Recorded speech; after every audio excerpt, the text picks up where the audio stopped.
Hello everybody, welcome to the stream today. Apologies for missing last week. I had a really bad food poisoning or something like that that really took me out of it for 4 days, something like that. So I'm happy to be back, happy to be giving some feedback. Hello Animation Addict, hello Kane, Pratham, hello everybody. Exciting news, I actually bought a new camera for my webcam, so that should be in, I'm hoping this week, maybe next week, but I'm excited to upgrade my setup a little bit, add a little quality to the stream. I am. It was weird. Probably the worst sick I've been in probably a year, 2 years, but I bounced back and now I am ready to give some feedback. So I think I'm going to start out just giving normal feedback without my tablet. And if it becomes too much of a bother, I'll get my tablet out. But I went ahead and took a preemptive look at some of the critiques I'm giving, and I don't think I'll have a ton of drawing notes. So we should be good to go here in a second.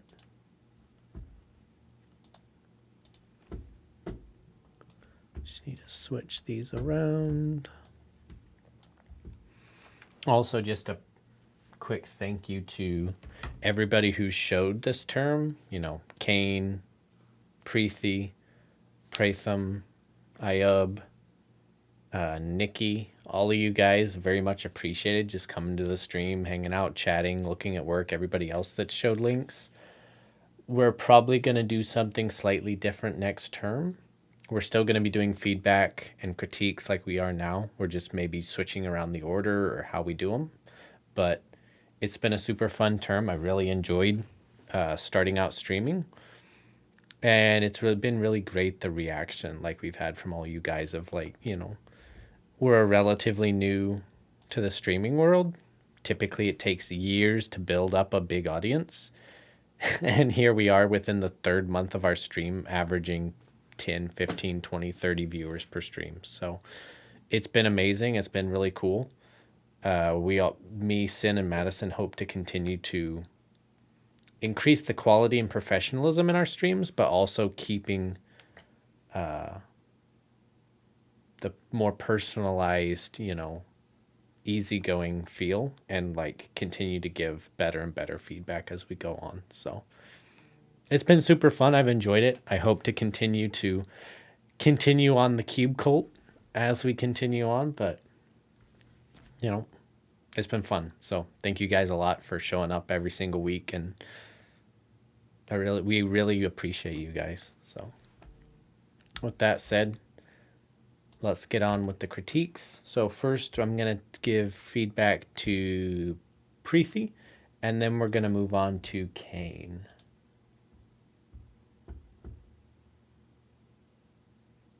So let me switch to screen share. There we go. Okay. So I went ahead and drew just some rough notes to remind myself of what feedback I wanted to give, but let me just play this right off the bat. This is a super fun shot, very cartoony, very nice.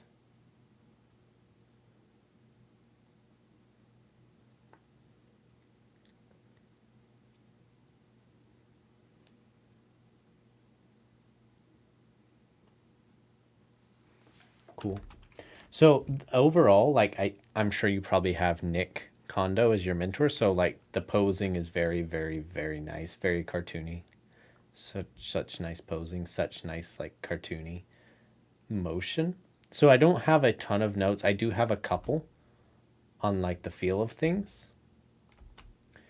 And so my first note is, if I'm just watching this fall, even without the extra information, I'm noticing some spacing issues on my X sheet. If you're still online after that, maybe, yeah, for sure. If you want to post an X sheet, go ahead. I'll take a look at it if I'm still streaming. So the way this fall is going to work, because it's essentially a pendulum, right? Everything's pivoting from this foot here. And so the spacing should start here, and then the next frame, it's going to be like here. And then the third frame, it's here. So if you look, you've got spacing from here to here, and then from here to here. And then next you've got spacing from here to here. And then the next you have spacing from here to here. And that actually needs to get a little bit bigger. So maybe the spacing is here. And then you've got spacing here to here. So that's the spacing of the fall. And what I'm noticing is that it's very slight changes. And this is a cartoony shot. You're going to want it to be like, wha-bam, right? So I would try to personally push this to where this pose is maybe up like here somewhere.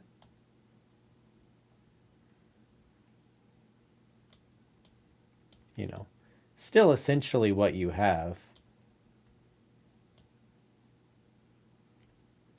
Just trying to push his upper body back. That way you can get, you know, maybe this one, maybe his body.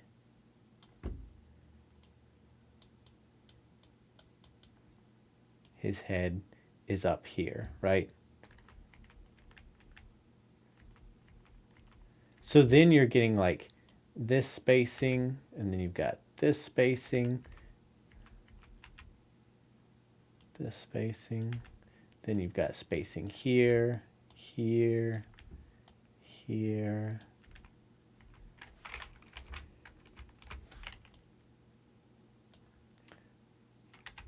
There. This is a mess. This pen is so thick. Let me turn it to 6. There we go. So if you can have his neck here, and then here have the neck more up here, and try to get like just a harsher curve in his spine, right?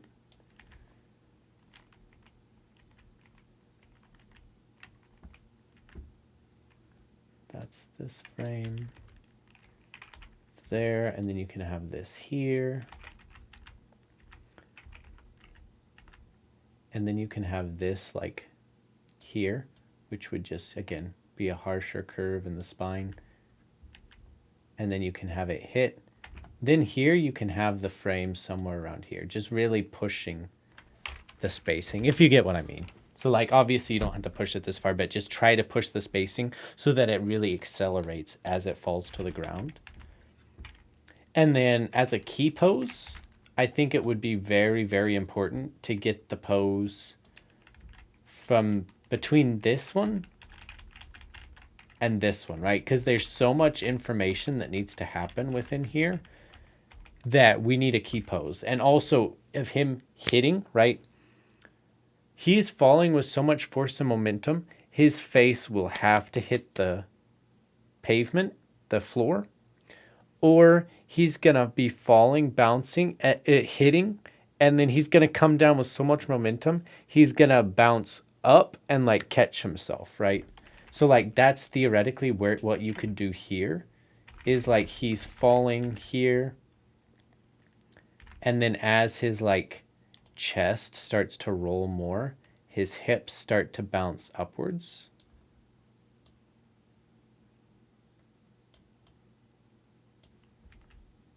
And then his body could like continue to like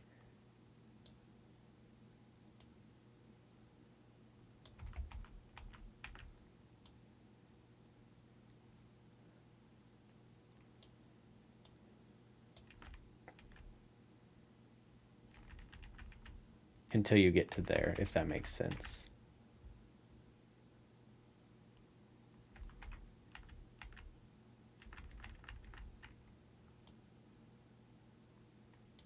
Just draw this real quick.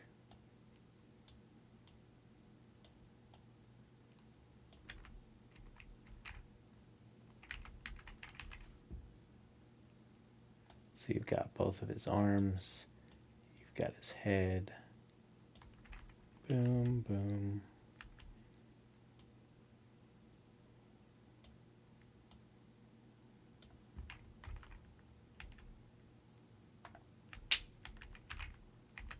And then he would continue the upward momentum of the hips.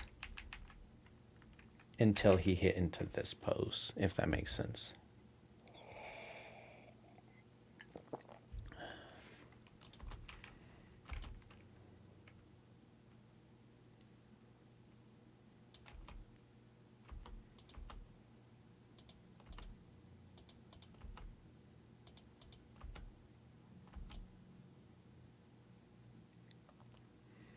It would be nice because right now it feels like the torso is just like a solid piece of block and it's rotating like this and then he's going. If you're doing a build-up, right, which is what you're doing here, this is just a build-up before he shoots off screen. It would be nice if his spine, his torso could be compressing.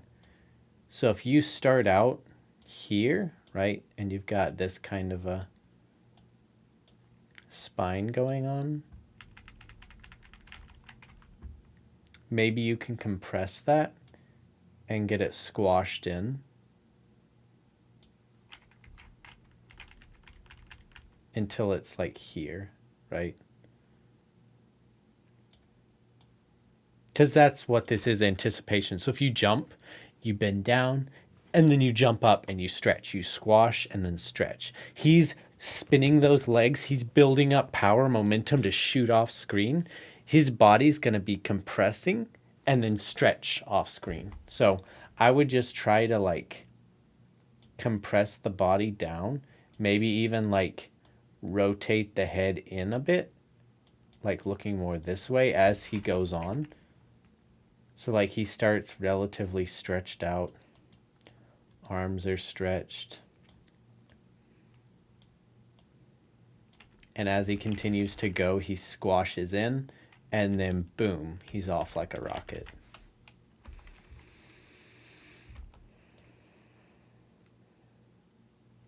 And then the last note that I had on this shot, because everything else is working really solid, there's an issue with the mechanics of his waist right here. In that, yes, cartoony shots can bend the reality of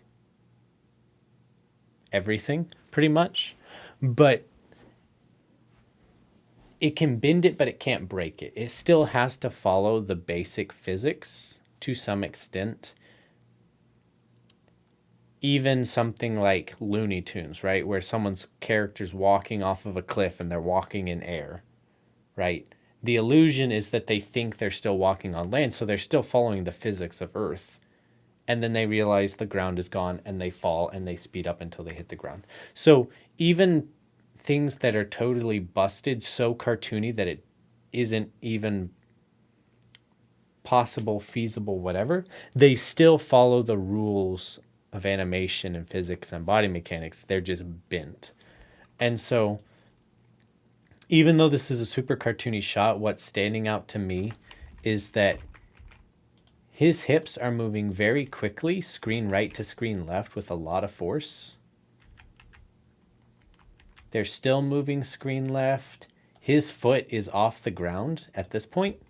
And so in midair, without his foot being on the ground, his hips are going from screen left to screen right, right? So he's literally in air and he's moving this way, and then in midair, he changes direction and goes the other way, right? So it's almost like he's flying, which is really like, it's breaking the illusion of body mechanics. And so what I would try to do, this pose is great. I think this pose is great. On this pose, just slide his planted foot more, right? Since you've already gotten, like, you already have this line going for you, I think you can very easily push the foot out here, which is going to give more force to the break of, like, obviously don't have the foot that broken, but it's going to add force to him trying to stop himself because the foot is still in front of him. And I think this would make a stronger pose anyway.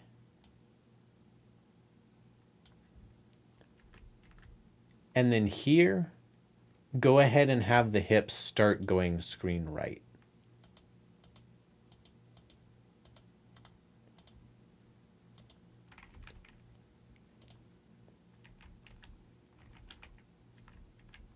So here you have the foot starting to come off, but still have it planted, right?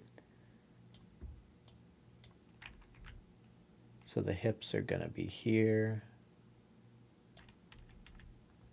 Go ahead and have the hips start to travel screen right.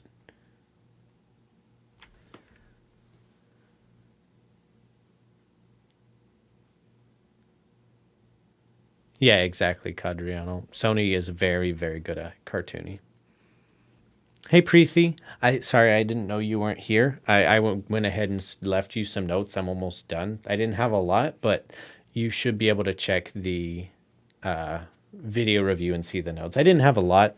The shot's really, really strong. I think you probably have Nick as your mentor for the cartooning workshop.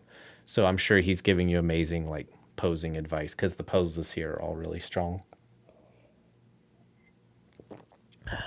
But what I was saying here, Preethi, is that the big thing that's standing out to me through this section, Ofdal, amazing. He's really, really good too. He's actually taught Nick Kondo before he went to Sony, I believe. So he is also very, very talented mentor. So,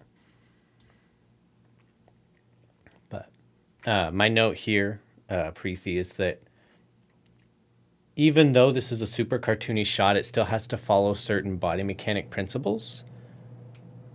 And the one thing that's catching my eye here is that his foot leaves the ground on this frame, and his hips are traveling screen left. So his hips are going this way. Wait, is this the thing that I wanted? Yeah, this is cool. So the hips are traveling screen left. His foot is off the ground. And in midair, his hips go from traveling screen left to going screen right. So he's like in the air, his hips are going this way, and then without a foot pushing or someone pushing, they go from screen left to screen right. And it's like switching direction, and so it doesn't really work. So my suggestion was, this pose I think is great. I think this is a great pose. On the next frame, just continue the momentum and sliding of the planted foot forward. I think this will give you a stronger pose anyway because everything's pushing like an arrow towards the ground. So I think it'll be a clearer pose in silhouette. You'll have the foot here. And then on the next pose that you have here, instead of the hips continuing to go left, have the hips go screen right. So your hips will be here. And then your pose will probably be something like this.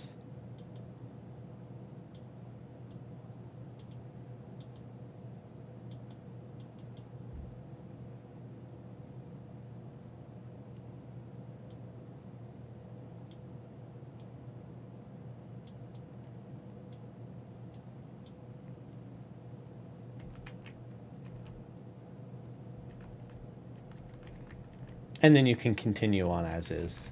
But this will just make a lot more sense for me because he's going screen left to screen right, but he's planting that foot, and that foot is what's shifting his direction from right to left to left to right.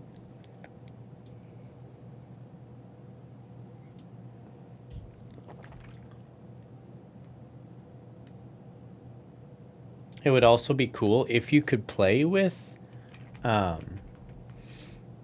getting some forced perspective of he's coming towards screen. So would it be possible to like scale up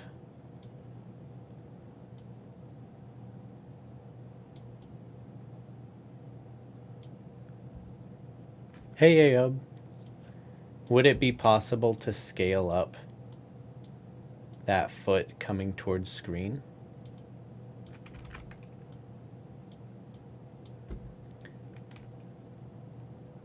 And maybe even scaling this hand up just a little bit.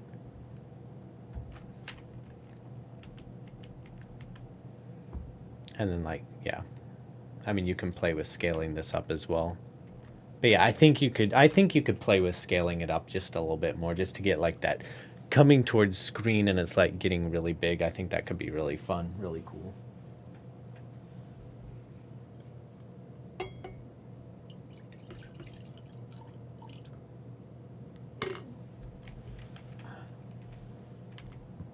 But my only other notes, which you can watch in the crit, are just that I think you need to push the spacing on this fall, because if I fill in the spacing of the in-betweens that will go in once you hit auto spline, it'll be very even spacing on the fall. So I would try to tighten the spacing here. That way you can have bigger spacing when he hits the ground. And then I think you need to have some in-betweens between this pose and this pose, because I think you need to get some more information and you need to figure out how you're going to go from this pose to this pose. So those would be my main notes for you. So yeah, did you have anything specific or any questions or anything you wanted me to take a look at specifically?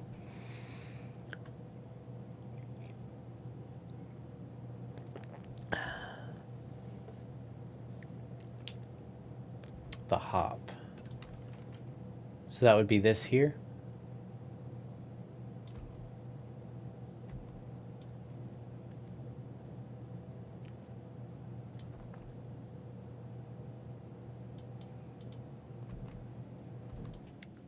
So is it this section, Preethi?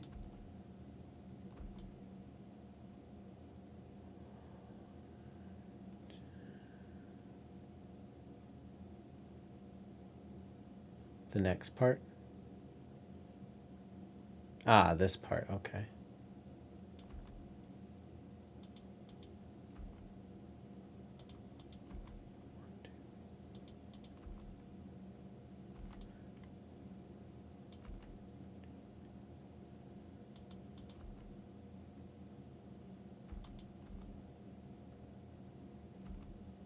I think it's all in the timing. That's my personal thought, is that right now you have it's 1, 2, 3, 1, 2, 3, right? So it's like 1, 2, 3, 1, 2, 3. It's in sections of 3, but they're very even. So if it were me, I would try to go like 1, 2, 3, 1, 2, 3, or 1, 2, 3, 1, 2, 3, right? Try to just vary up the timing. Because like 1, 2, 3, like very even, quick jumps here.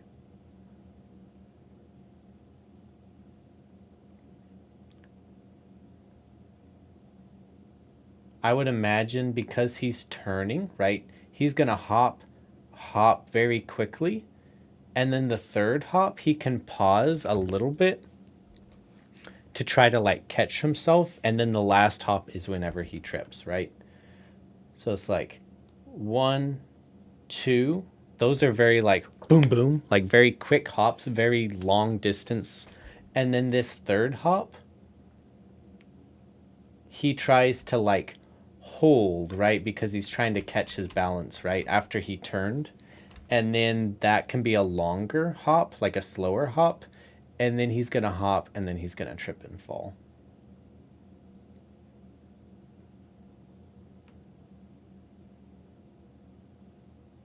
The other thing I would try to do is right now, his torso's pointing this way, his hips are pointing this way. He turns, you start to get a little bit of a breakup, and then they're both pointing the exact same way. I might try to, I like this pose.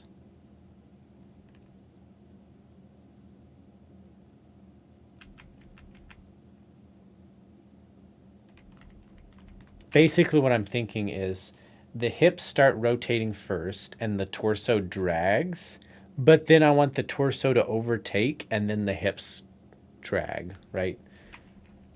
So this is good, what you have here. His hips start rotating this way, which is good. His torso is dragging this way, which is good. But on this frame, I might try to keep the hips. So you've got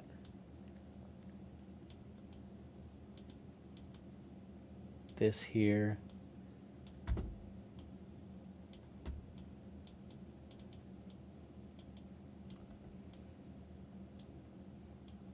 Just trying to get breakup of the torso of like, that's a terrible drawing, but hopefully you get what I mean of like the hips start the turn and then the body overtakes and then the hips finish out. So that by here, by this frame, you're back where you were. So it's just dragging the hips on this pose.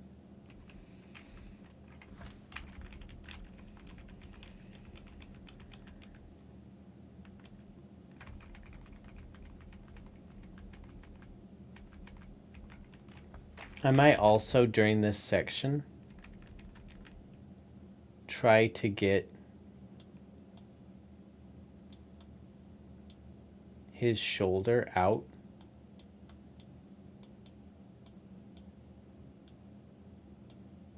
and maybe rotating his body a little bit this way.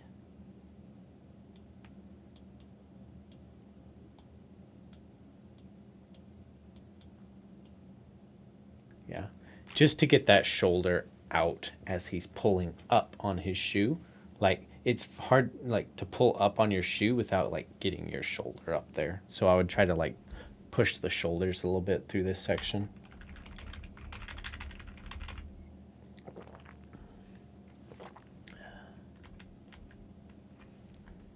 But yeah, did you have any other questions or anything on that?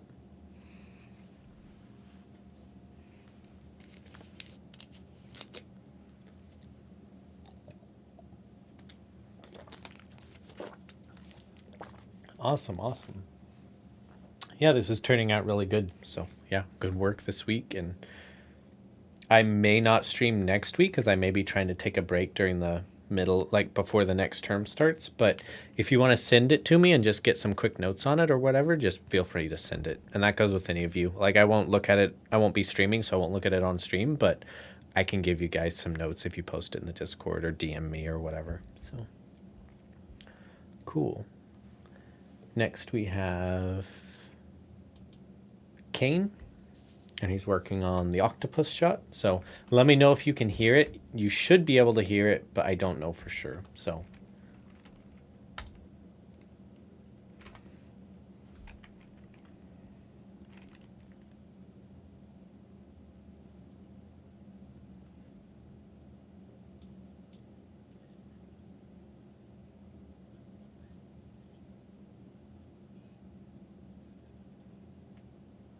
nice.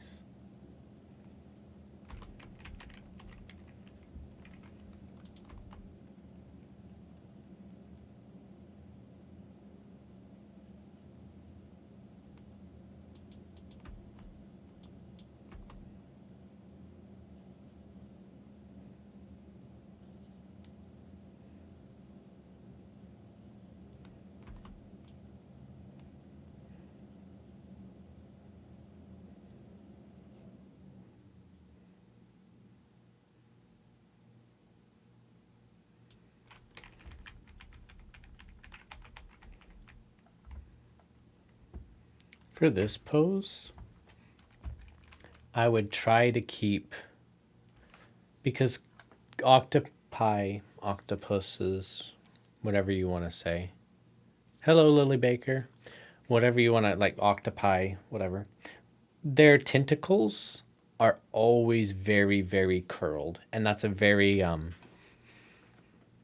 specific trait of eight-legged tentacle creatures, etc. And let's just say I have experience with animating creatures with 8 legs and tentacles. So, oh, we can't hear it?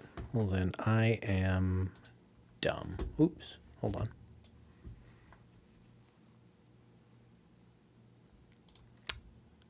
I'm dumb.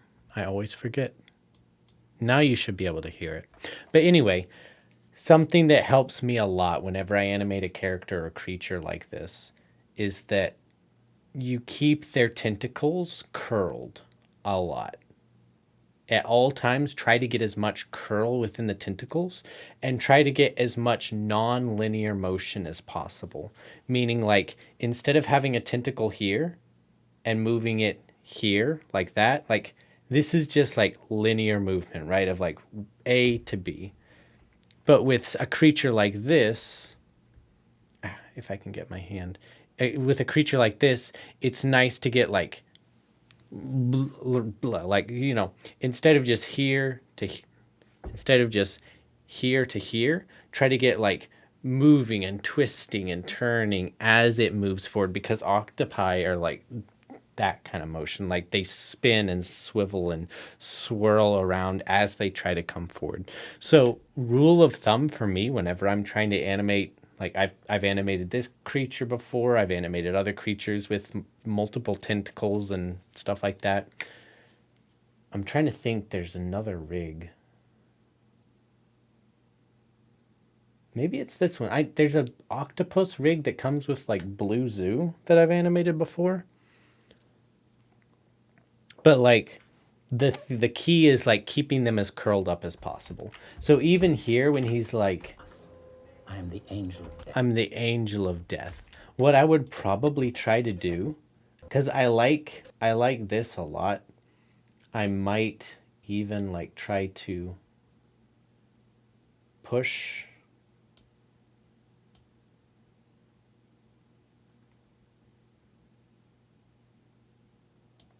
the curl, push it out a little bit to get a little more rounded shape on it.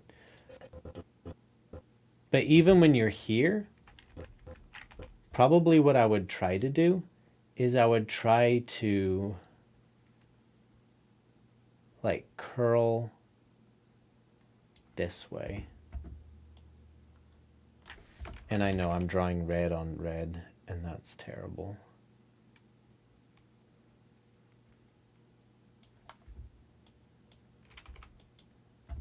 But like something along these lines. And so he can just go from here of like a curl, and then he can like, I'm the angel of death, and it's curled around this way. Death. So he's like, I'm the angel of death, right? And he can like swirl it around and back in, as opposed to stretching it out and then curling it, just because I like, as in terms of like octopi and tentacles, keeping them as curled as possible. I am Abaddon the Destroyer. I'm a one-man. I am Abaddon the Destroyer. I'm a one. I am Abaddon.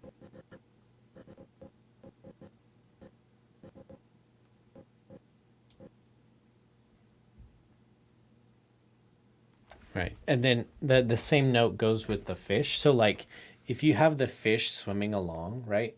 So he's like swimming along, rather than having the tentacle and just going like slap and grabbing, right?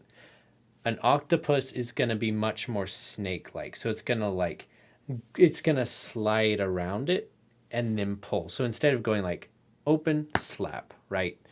Tentacles, they have to slide around, they have to tighten, they have to suction their little suction cups on there. As the fish is swimming by, like try to get your tentacle around it, but once you get it on, slide around and tighten, right? Like that's what I would try to get with this move, is like maybe don't anticipate this much. Like this is probably good, what you have here. Let's try blue. But here, try to get the tentacle already starting to lean towards the fish. Here, it's wrapping around.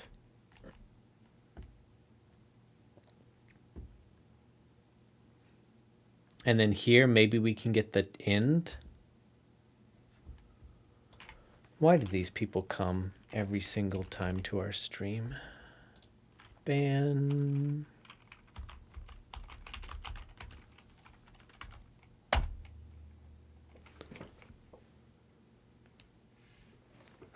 Yeah, it's super good, Lily.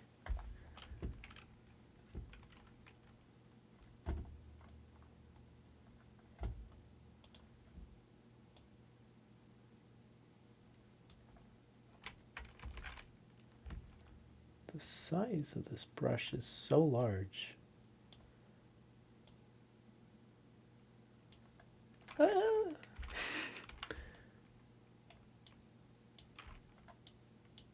Anyway, so maybe here, at this point, you can get the tip of the tentacle coming out. Oops.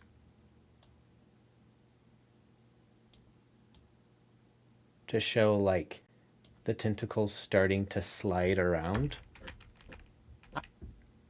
And that way, like by here, like it can be sliding it can be tightening around the fish, right?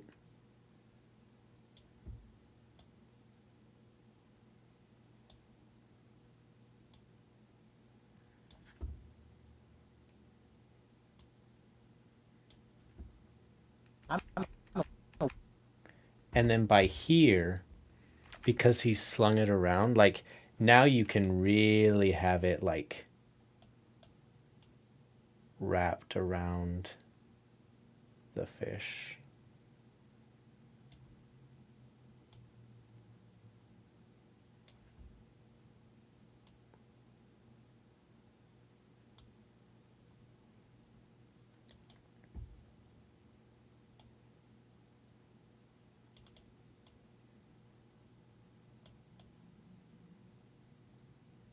Right. So it's like he grabs around it, and then as he brings it in, he just wraps around and around until he gets tighter and tighter on the fish. One-man euthanasia clinic.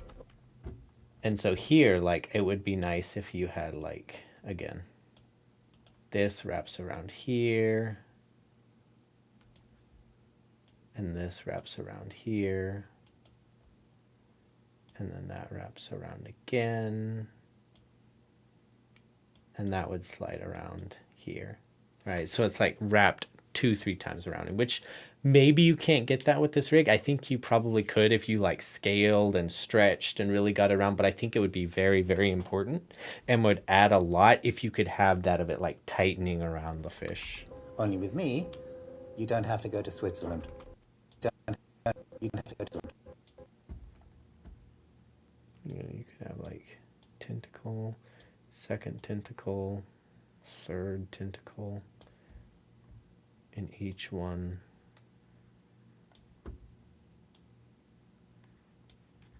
Wraps around.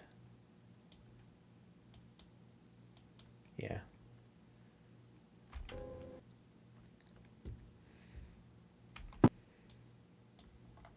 And just for overall posing, for like this one,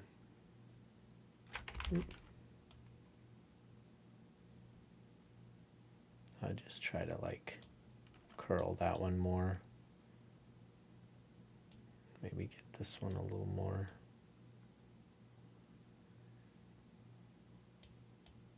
Like that.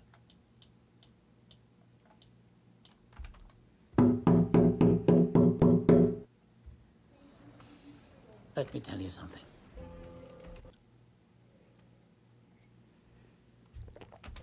I've killed more people than you've had hot baths. More people than you've killed. I've killed more people. I've killed more people. Let me tell you something. I've killed more people than you've had hot baths. I am the angel of death. I am Abaddon the Destroyer. I'm a one-man euthanasia clinic. Only with me, you don't have to go to Switzerland.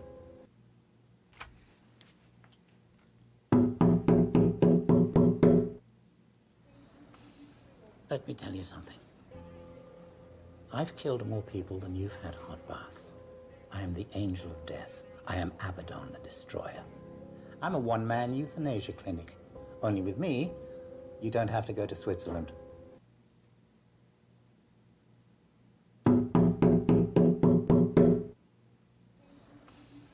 Let me tell you something.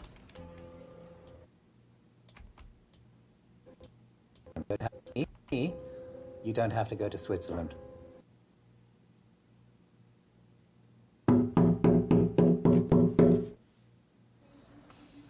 Let me tell you something. I've killed more people than you've had hot baths. I am the angel of death. I am Abaddon the Destroyer. I'm a one-man euthanasia clinic. Only with me, you don't have to go to Switzerland. But yeah, I think that would be my main notes for you, Kane. I think at this point, it's just really getting in and cleaning up because overall, like, notes of stuff that's standing out to me, which I think is mainly like you just haven't got to it or you're planning to get to it in Spline, is that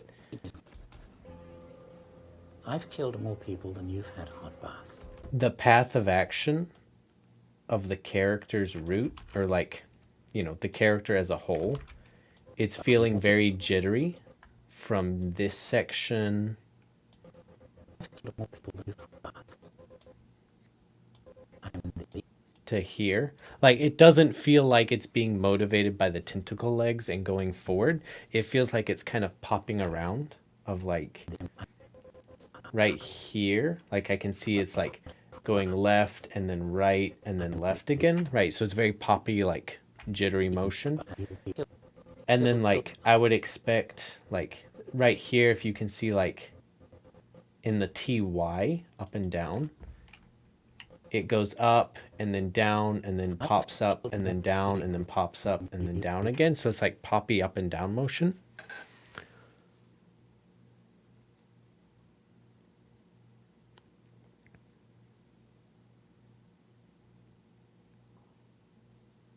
I'm not sure about that, Cadriano. I don't really know much, which I should probably look more into it, of the anatomy of octopi than I do just like the feel, if that makes sense, of like, I know how it looks when they move and I understand the energy when they move. And so if I'm trying to animate something that has those same characteristics as an octopus, I'm able to mimic them, but I can't tell you as the why because I'm dumb and I don't do my like proper research.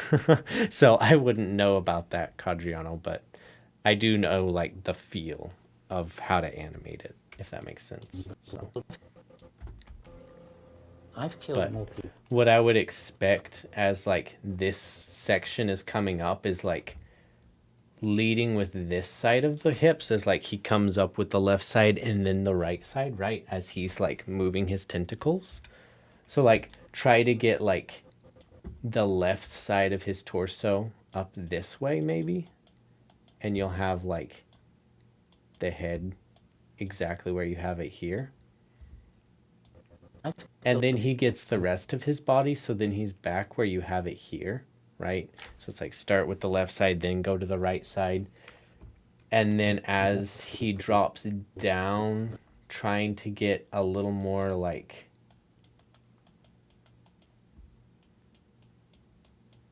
leaning on this side of the body.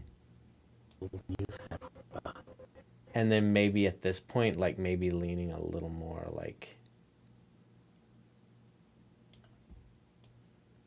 this way with the body. So it's like shifting those left and rights.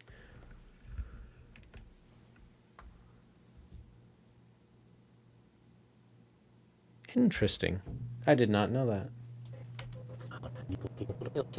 Killed more people than you've had hot baths. Killed them.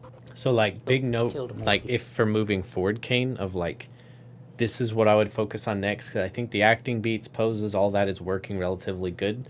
Now, once you get into blocking plus and spline, try to really refine the motion of this section here because the torso is feeling very, very jittery. Hot baths. I am the angel. And his torso, his cog, his body is feeling almost locked in TY from here to here. Like his body almost feels suspended in thin air and he's like moving forward and his arms are just like moving with it. Try to have his, in like TY speaking, they come down and they like overshoot and they come like down here, lower. And then as he goes into I am the angel of death, then he comes back up and now his torso's right back up here. And then he goes, I'm the angel of death, and he drops down so his torso might even be lower than you have it here. So maybe it's there. and the Abaddon and destroy it. And then maybe he comes back up, so maybe he's a little higher than you have here. A one-man euthanasia clinic. Only with me, you don't have to go to Switzerland. Yeah, and then the rest of that feels good. Something.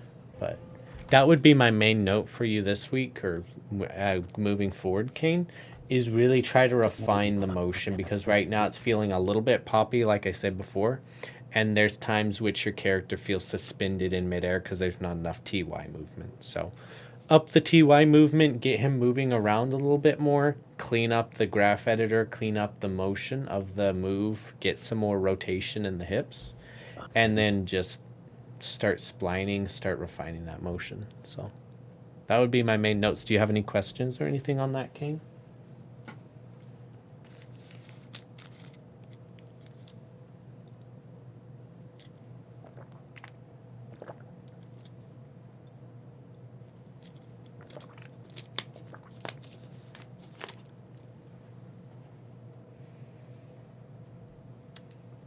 Yeah.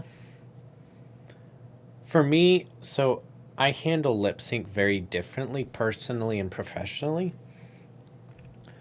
So if I'm doing a shot professionally and I need to show someone what a shot's going to look like, I need to put lip sync in because they can't properly see what a shot's going to look like without lip sync, right? Unless I'm in like early blocking.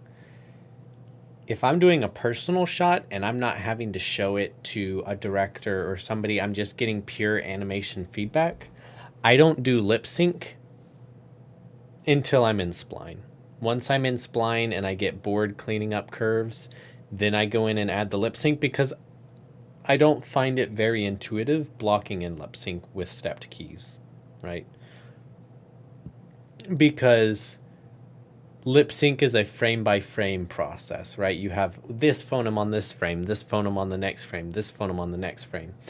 And rather than trying to do that while also having a key every 4 frames on the body and having a key every 4 frames on the head, and if you're in a stepped mode, right, and your head is at this pose, and you block out your F pose to this head pose, but then you hit spline, and because it wasn't on a key pose, instead of your mouth pose that you blocked out to here, the head's actually here. So now you have to reanimate your lip sync because your head is in spline. And so your head is at a different angle than it was when you blocked out your lip sync. So for me personally, if I'm doing a stepped workflow, which I don't really do anymore, I wait until after spline to do my lip sync, and I just do my lip sync and spline. In a professional environment where I need to show a relatively good product very quickly, I would probably do blocking, which I do in spline. I would do my blocking in spline, get like 80% blocking, do my lip sync, and then spline everything and polish everything. So hopefully that makes sense. But yeah, for this shot, I would wait until I was all the way in spline and refining these poses before I do the lip sync, just because if anything changes, if you have to change the body, the head angle, whatever, you're going to have to change your lip sync. So you might as well wait till the body's 80-90% before you ever do lip sync, because it'll require the least amount of blocking change of your lip sync if you wait till the body's more final. So hopefully that helps.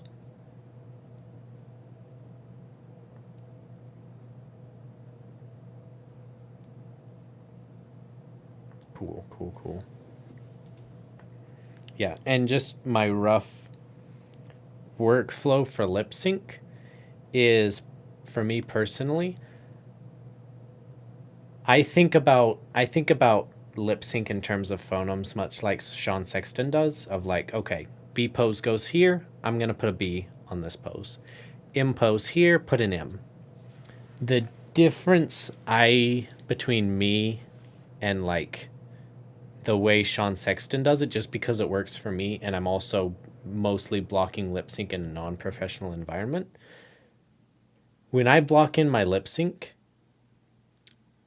99% of the time I'm reanimating my jaw after I build my phonemes in, because I'm like, oh, here's a B pose, and I close the jaw a little bit and I make my B pose and it looks great.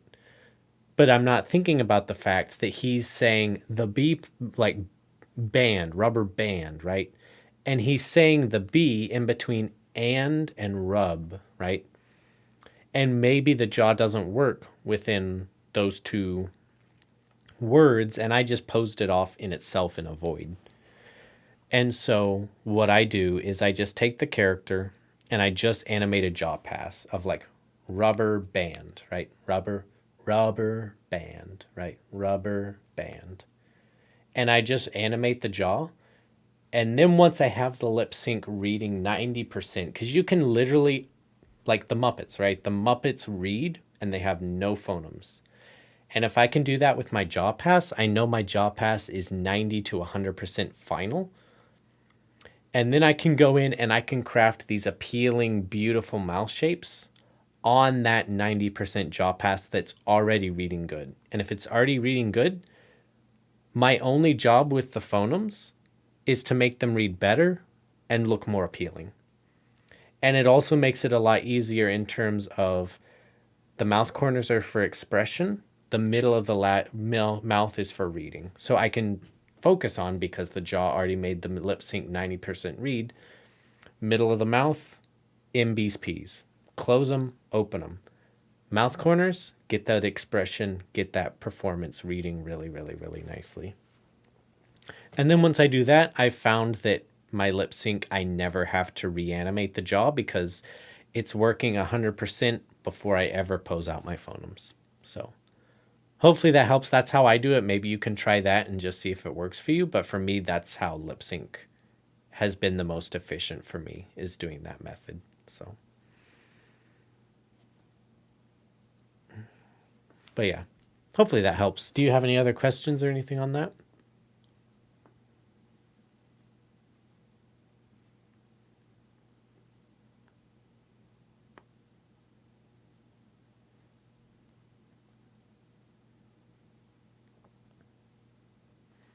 If not, let me switch back to just chatting. Just a quick one about the octopus and the last shot. Yeah, sure. What's the question?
One thing I would suggest very quickly is like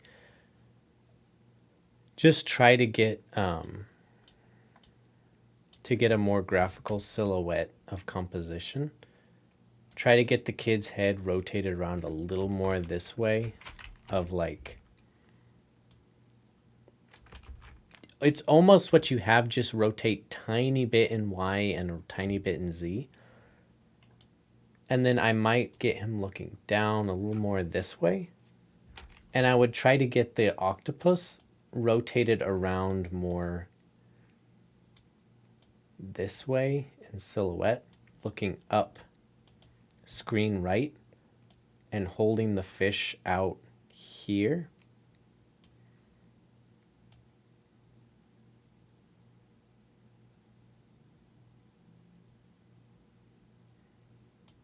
This is a brilliant drawing, I know, but hopefully it reads of what I'm trying to get at. Is like, instead of the octopus looking here,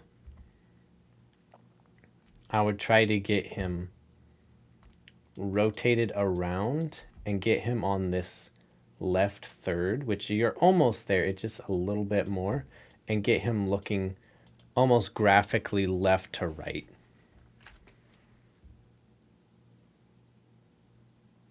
And then I would try to have them doing very little. Like, what is the selling point of your shot, right? It's that this guy is nothing and the kid is not fazed by this guy at all, even though he's very aggressively coming after the kid, threatening the kid.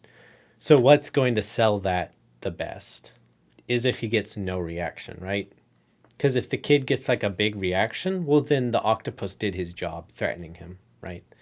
So what I would try to do is like, you don't have to go to, you don't have to go to Switzerland. He's like getting aggressive, and then it cuts out and the kid's just like, like picking his nose maybe, or just like staring at him. Like, what's he doing?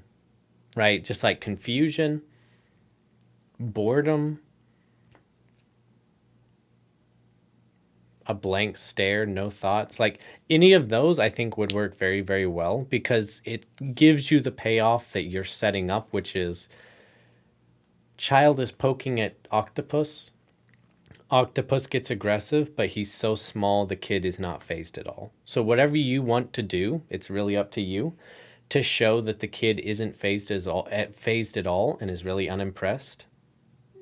That's what I would suggest doing. So, bored, picking his nose, just standing there, whichever you want to do. I think any of those ideas would work fine, showing the end of the shot. So hopefully that makes sense.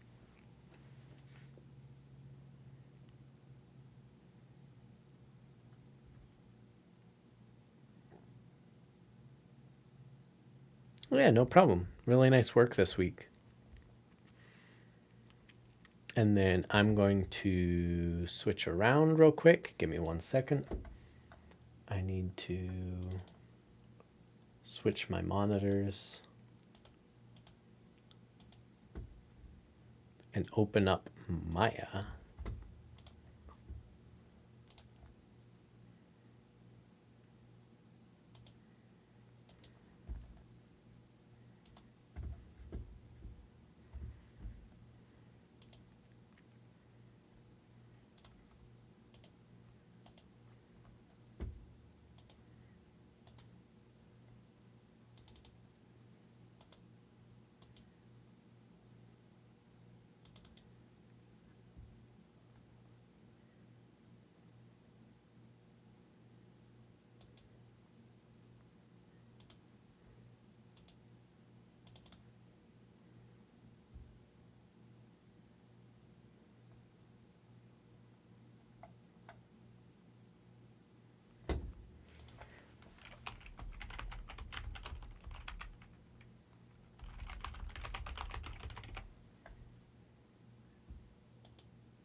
Okay, where's this rig?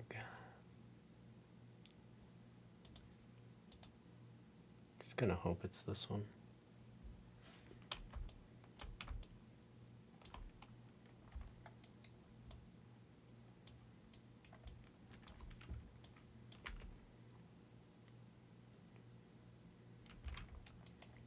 And it is not.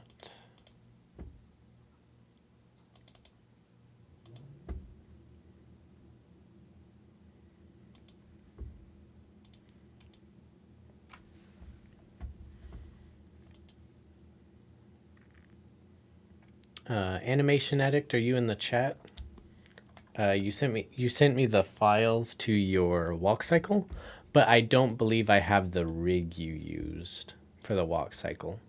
So if you could possibly send me that, that'd be great. Let me see. Or maybe this might work. Let me check this real quick.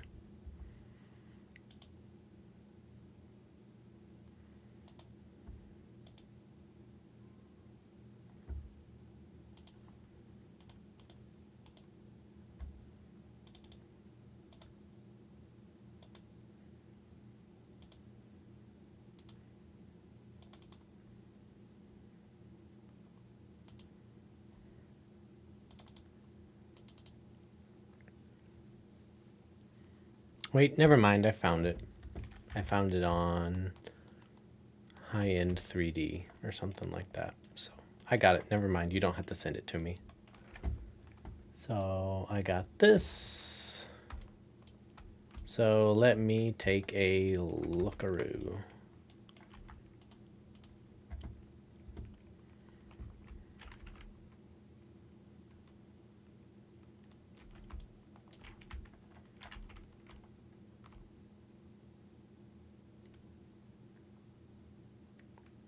Very nice.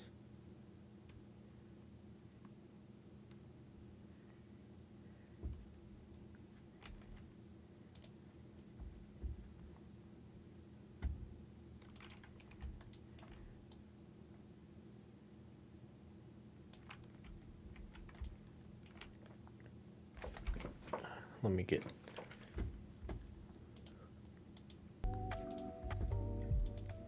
turn some music on and play this.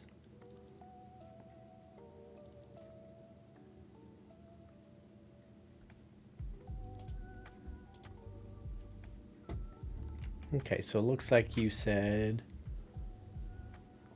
tried working on the knee pops for the right foot. Okay, let me check the right.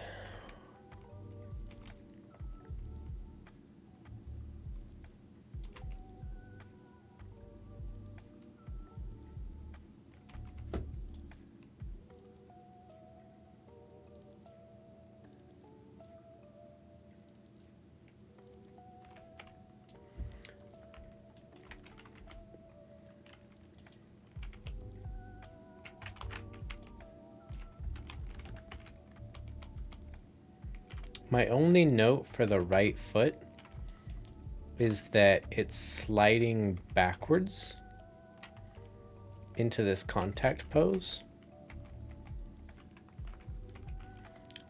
So what I would try to do, just let me see.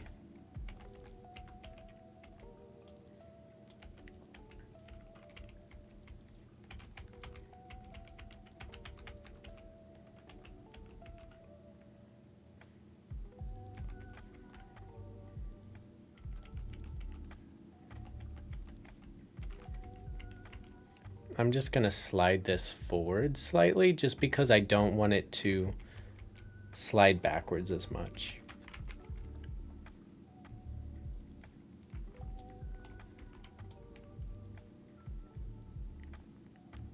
And then the same with this one. Like sliding back this much from this pose to this pose isn't great, so I'm just gonna slide this forward. And that's much better because then it's not sliding.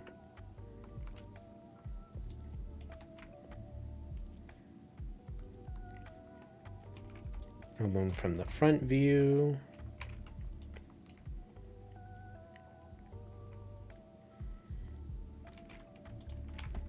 these are the pull vectors. Yes, they are. What I'm gonna try to do, where are these? They're way out there. Cool. I'm just gonna stick these here. I'm gonna keep them there.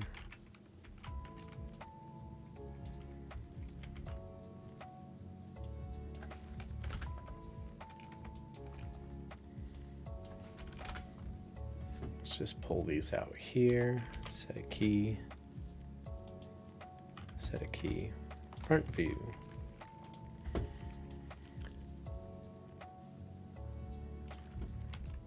The knees are going to come in slightly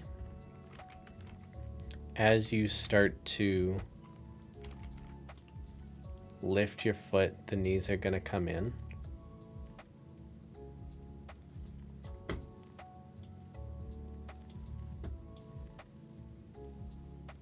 And then they're going to come back to normal.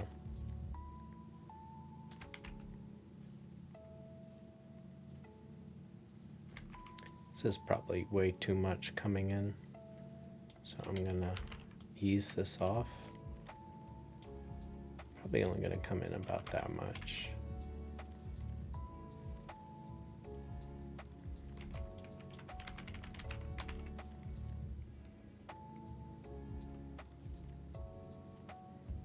And then I would do the other with the same with the other knee.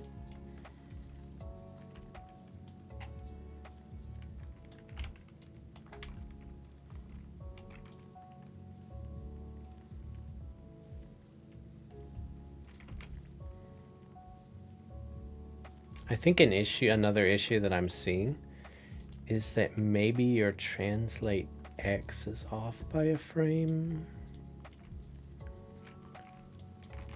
If I copy this, paste it, paste it.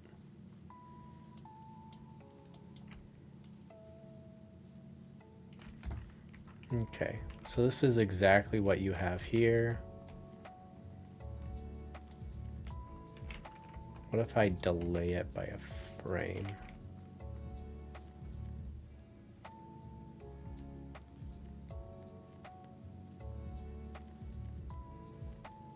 That feels better to me.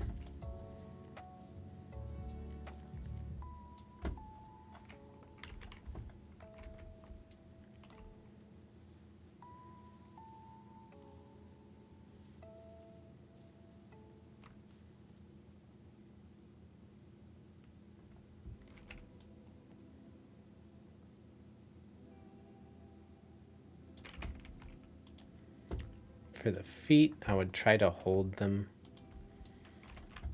You've got it in here. I would try to hold it in just a little bit. Maybe.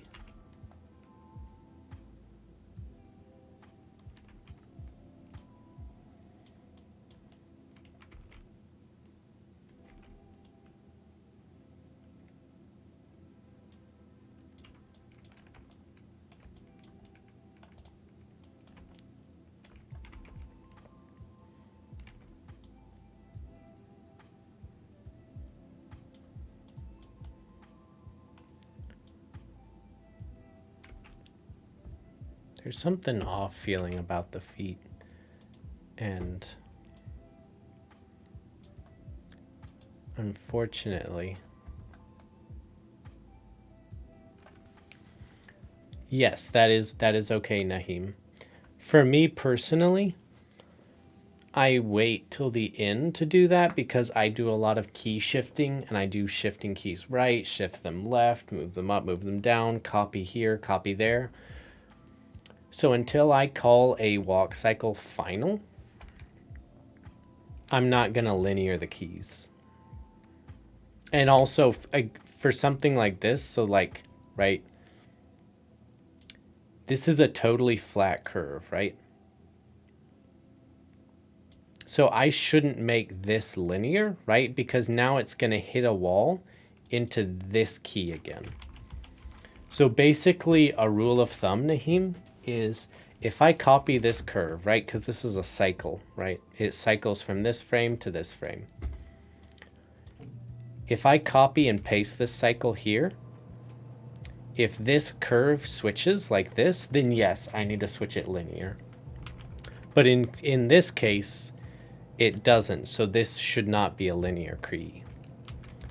But, for example, on the hips, this one, these should be linear keys, right?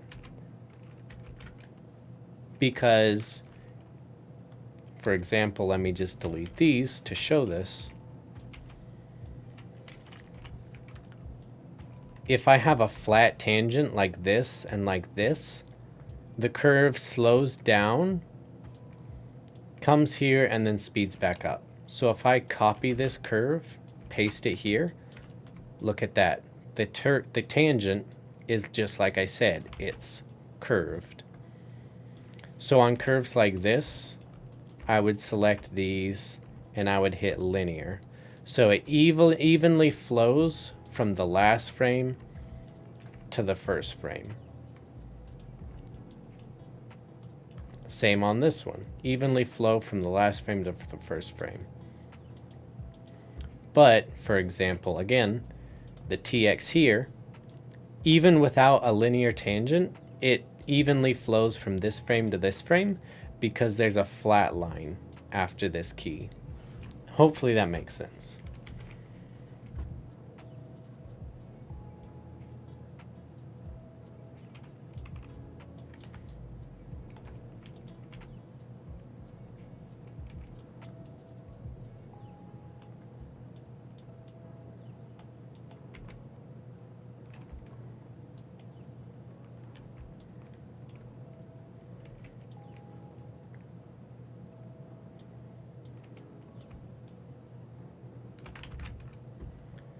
what if I move his leg in overall, like 1.15?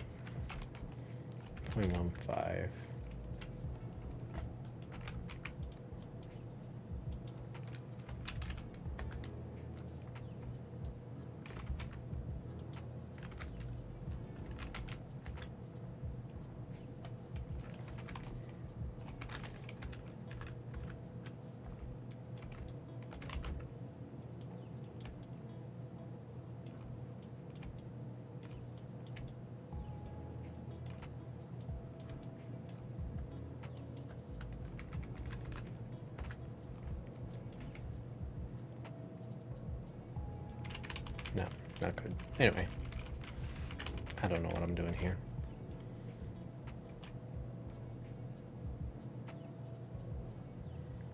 That depends, Naheem. So,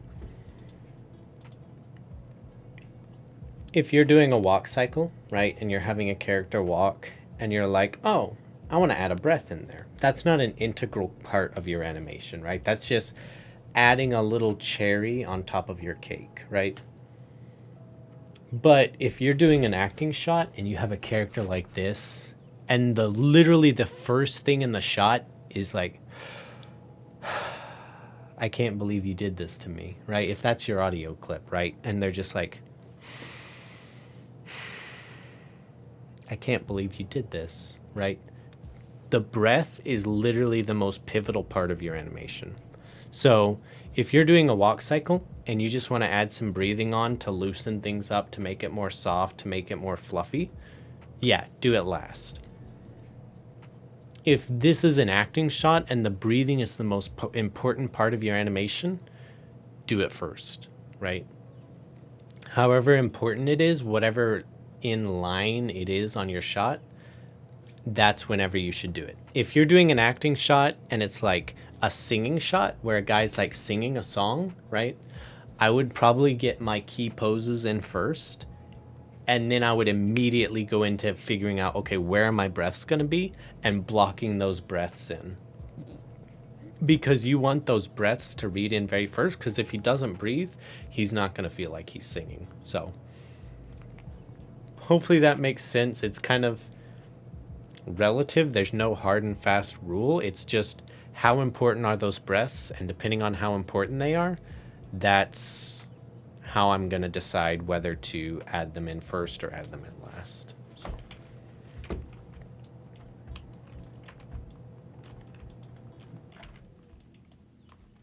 But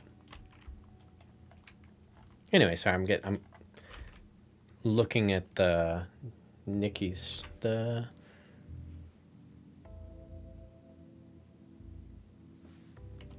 what is happening there. Let me check Naheem real quick. Front view.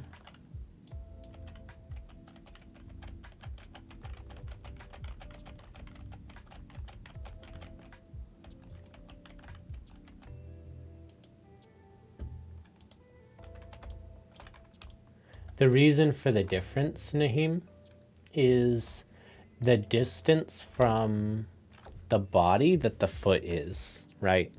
So let's say, for example, your foot, I'm just going to make an imaginary number. Your foot is 1, 2, 3, 4, 5 units away from the body, right? So the leg is like stretched, because it's like, here's your torso, your foot is 1, 2, 3, 4, 5, and this is the contact pose, right? At the end pose, you still have the exact same numbers, but instead of being 5 units from your body, it's 4.9 units from your body. So from the front view, it doesn't look like anything changes at all, but the knees change, because in the first pose, your leg is a little farther out, and in the last pose, it's a little closer in. So if you can see here, I can grab the Translate Z, and it will not let me move it. That's so strange. Let me just do it in the graph editor then. if you can see the control that I'm moving isn't moving at all. Or it doesn't look like it's moving at all because it's coming straight towards camera. But if I look at it from the side view, the foot's moving forward and back, right? So it's literally just an issue of, in this pose, the foot is slightly more forward. In this pose, the foot is slightly more backwards. And it's giving the illusion of motion. So if I really wanted to go in and like nitpick this, I could go in here and I could be like, okay,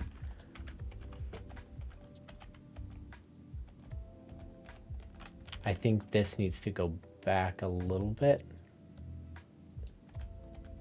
Nope. Maybe it needs to go forward a little bit.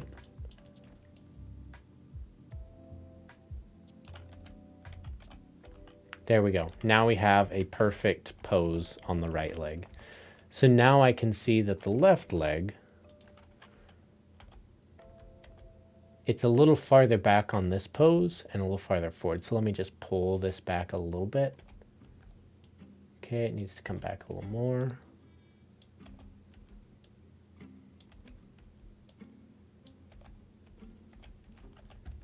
And there we go. We have basically the exact same pose on the front leg and the back leg. And then as you can see, this is different. So I'm just going to middle mouse drag this, set a key.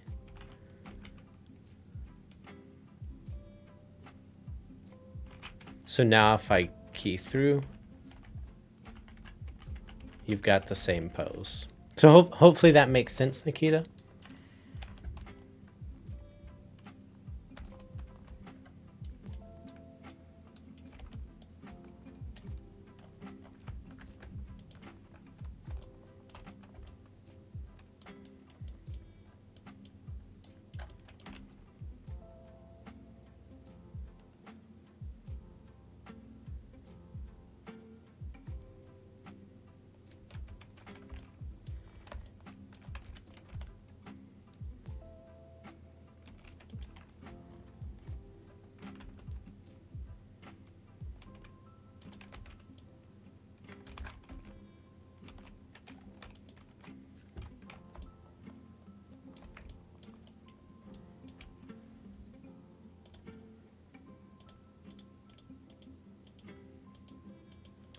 Watch out for this. Looks like you have a bit of a popping issue there. Okay, so this is what you have rotating the torso.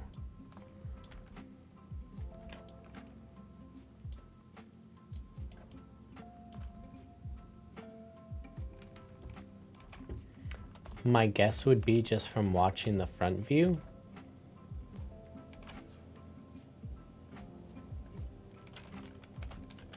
the cycle's working well for me. One of my big notes, though, is it feels like, let me check here. So it feels like if he's walking, right? It feels like he's walking like this, right? Because it feels like you selected all three controls. So you just went 1, 2, 3, and you went rotate, rotate, rotate, rotate, and then you went rotate, rotate, rotate, rotate. And so all three controls are rotating this way, rotated this way, rotated this way, rotated this way. Let me check out the infinity cycle real quick.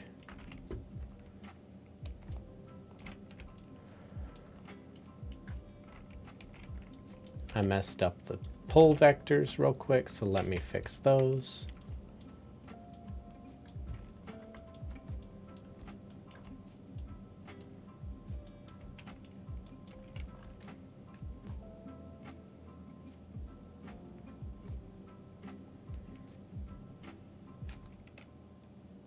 Yeah, it's working well. So my note with this is, as a human, we have anatomy in our chest. And so This section right here is the most flexible because it's literally just muscle. You have a spine in your back, but everything else is just muscle, stomach, intestines, whatever. It's super flexible because it's just tendons and whatever. From here to here is not very flexible at all because we have our ribs, we have rib cage, we have bone, we have things that keep us from rotating our body. So in terms of a rig, this control and this control is going to do 80% of our rotations. This control is going to do 10%, 20%. It's barely going to do any at all because it's not very flexible. So if you have this control, right? Rotate Y, -5 + 5, right? Rotate Y, -5 + 5. Rotate Y on the top one, -5 + 5. So they all have the exact same amount of animation on them. But if we're doing this anatomically, the bottom control should have the biggest curves, second most, third most. So if I select all of these and I just go absolute view, boom, boom, boom, all three curves are the exact same size. So what I'm going to do is I'm going to try to make that bigger. So I'm going to select all three curves and I'm just going to go times equals 1.5.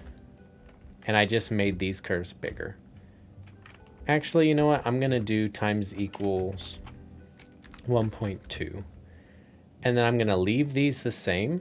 And then the top curves, I'm going to go times equals 0.5. And I'm going to make these half the size. This one, you know what? Let's just go times equals 0.8.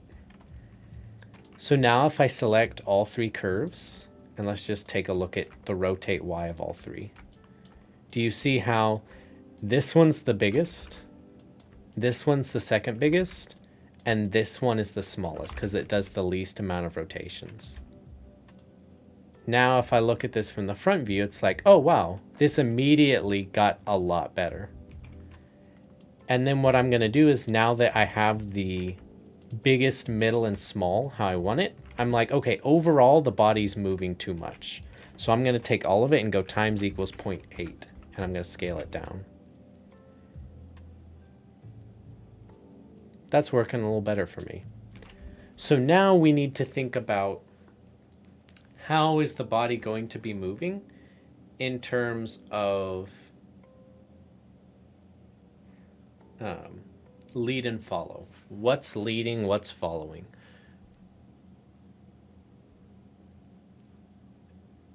And so probably what I would do is they probably kind of move relatively together because this is lead. Okay, let me see.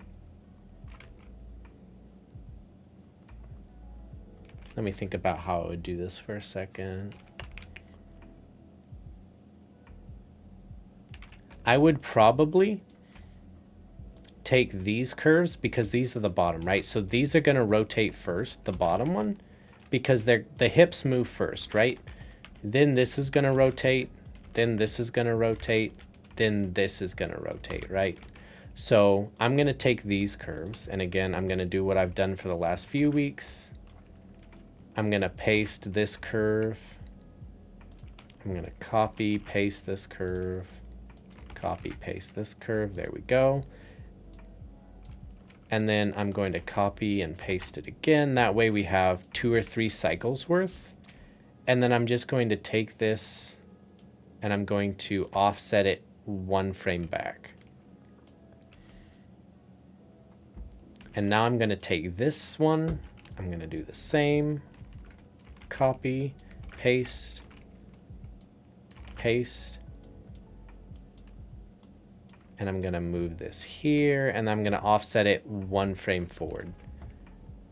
So now if you look very closely at these 3 spine curves, rather than all 3 of them go moving boom, boom, boom, boom, boom, it's boom, boom, boom, boom, boom, boom, and they're offset. One's moving first, then second, then third, but they're all still they're all still cycling perfectly because I copied these cycles, right? So now if I look at this from the front view, well, now I get some pretty snazzy motion that's looking real nice.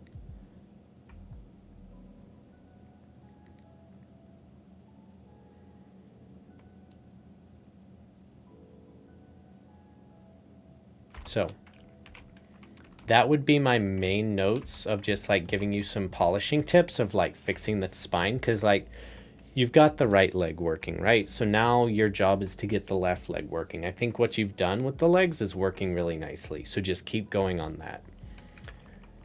Then I would suggest do what I did with the spine.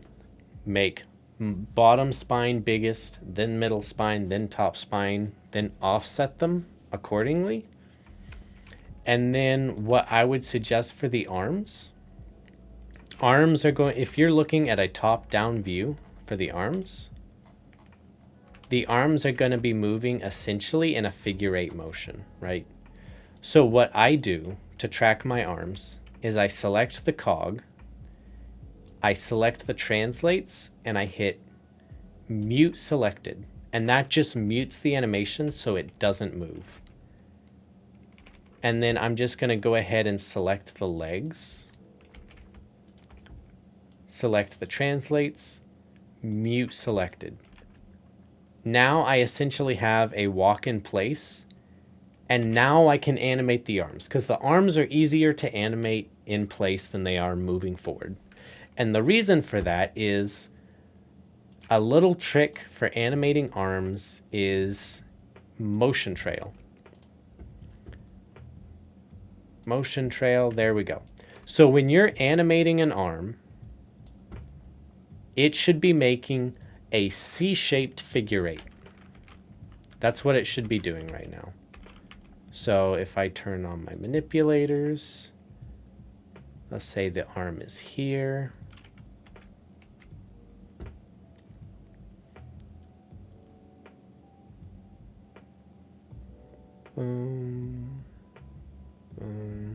So right now it's just making C shape, C shape, C shape, C shape. And so what it needs to be doing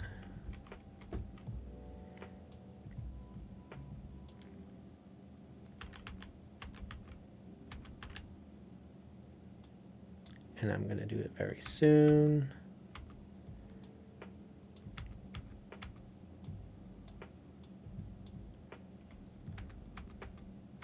This is good. It's getting there.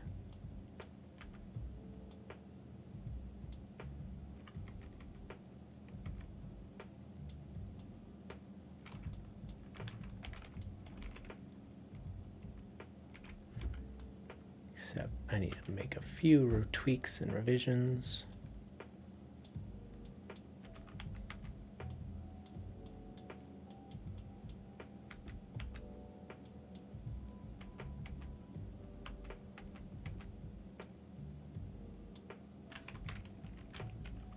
There you go. That's what an arm should be doing. So now I can go in here, I can look at my curves, and I can be like, okay, I want to clean this up a little bit. I can go in here. That looks pretty snazzy, pretty clean. Here I can go in, clean this up. And there we go. And you can see from the difference between the screen right arm and the screen left arm is a lot. And so now that this is working pretty nicely, now I can take the second part of the arm and I can start working on doing a little bit of overlap. So I'm going to go ahead and delete the motion trail. And now, so basically, again, it all works in offset. So my shoulder is going to hit its peak back. It's going to go the farthest back it's going to go. And then 2 frames later, the elbow is going to go the farthest back it's going to go. And so I'm going to look at this curve and I'm going to be like, okay, rotate Y controls forward and back motion, right? So I'm like, okay, it hits its farthest back on frame 13. So 15 is whenever my elbow is going to go its farthest back, right? So right there. That's the farthest back my elbow's going to go. So now where's the farthest forward? Well, that's frame 25. So frame 27, that's the farthest forward my elbow's going to go. So we already have farthest back, farthest forward. And then farthest forward again is 2 frames after farthest forward, which would be 1. So 2, 3, frame 3 is the farthest forward it's going to go, and that's going to be negative 45. So I'm going to go here, negative 45, boom. And now we have our curve.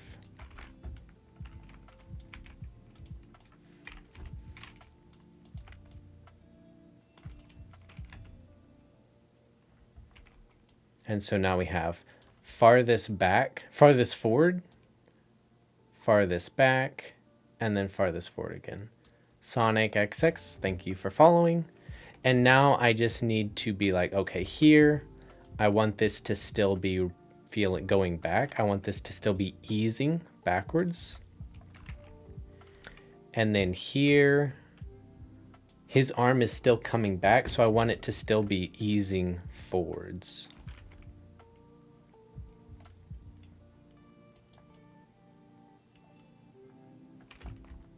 And there you go. So now I can select the cog, select the feet, unmute selected, and there we go. Look at that right arm compared to the left arm. And if I go to the front view,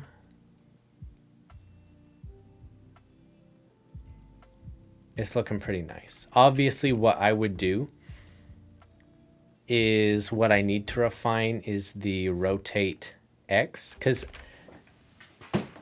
as the arm swings forward, it's going to rotate around and back.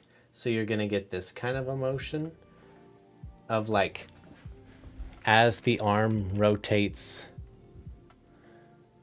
forward like this, the arm is going to rotate this way. And so let's just do 15, 15. And then as it comes forwards, it's going to continue rotating inwards like I was just showing on my webcam until it gets to about here when it's going to rotate backwards.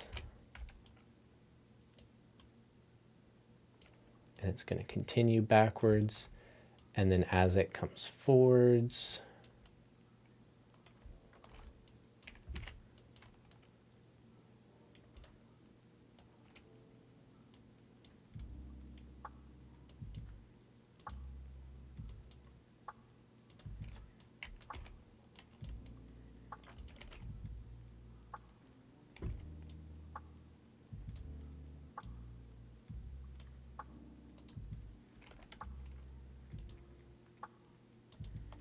something doesn't fit perfectly here.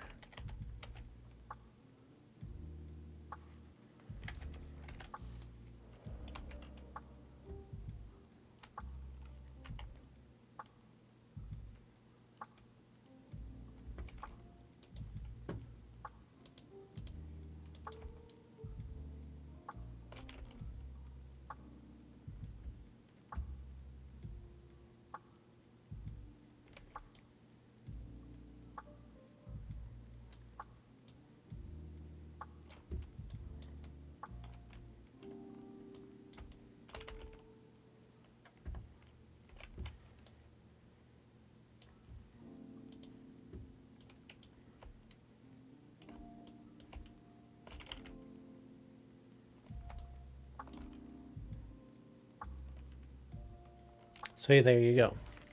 Hopefully that helps, Animation Addict. So again, what I would suggest working on this week is fix the left foot, fix the left knee pops like you did with the right foot. I think the right foot is working relatively well. Just the couple things I pointed out of the foot sliding backwards. Don't have the foot sliding backwards as you go from the contact to the down pose. Then fix the spine as I suggested in the demo that I just showed here. Then go on, fix the right arm and the left arm like I showed here of making sure you get that figure 8. Make sure you get the nice rotate X as you come in and out. I didn't do it perfectly, but I think it gives you the idea. Then once you get done with the arms, then move to the elbow, fix the elbows. And then if you have time, go to the neck and the head and just add a little bit of like overlap, overshoot, side to side. And then whenever I stream next, you can show me that and I can go over the neck and the head and we can really polish this guy up. So hopefully that helps. Do you have any questions or anything on that? And then Pratham, if you want to send the sync sketch, go ahead. I got time. I can take a look at it. So if you want to send me that, Pratham, go ahead. And then Animation Addict, do you have any questions on that?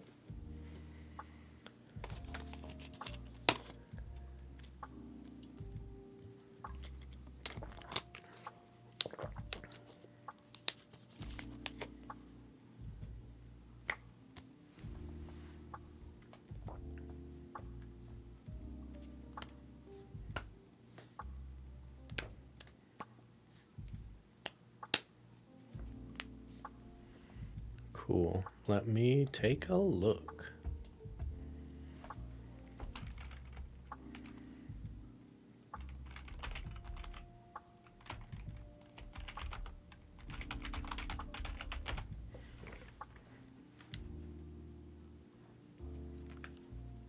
Cool. Let me take a look.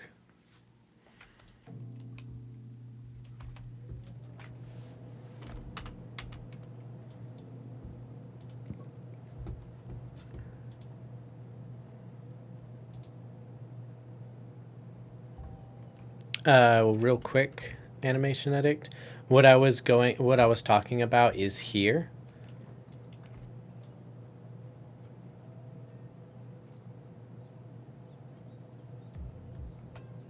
I went ahead and fixed it, but whenever I opened your shot, when the character was in the contact pose, going to the down pose, their foot was sliding backwards. So the first thing I did was that I took the contact pose and I fixed it from sliding backwards, right? Because it felt like the character's foot was sliding. So like here, I guess I busted it after I fixed it so I could show you again. But like here, when the character's in the up pose going to the contact, try to keep the character's foot from sliding. Because right now it's sliding just a bit too much. So like, you can also bring like, again, the contact forward a bit.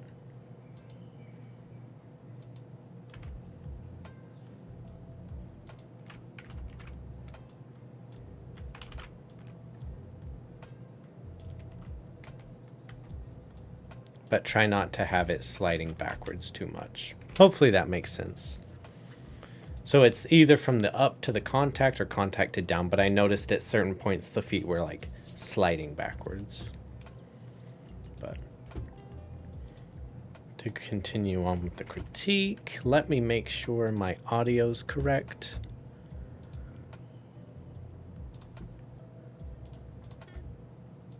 So I can hear the audio. Okay, cool. Let me take a look. If I had have been a rat, granted, I probably would have had a rat girlfriend, and she would have joined me in my cheese feast. It's just, you get a heartbreak as a human.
If I had have been a rat, granted, I probably would have had a rat girlfriend, and she would have joined me in my cheese feast. It's just, you get a heartbreak as a human.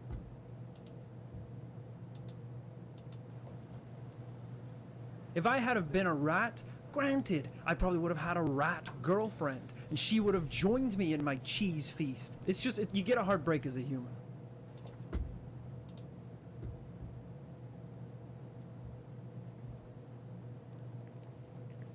Pratham, who's your mentor for class 4? Just curious.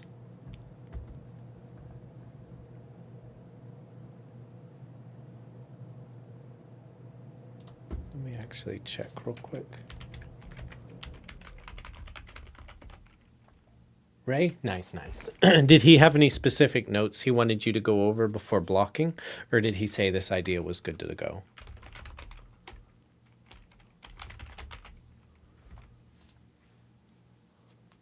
The one and only Ray Ross.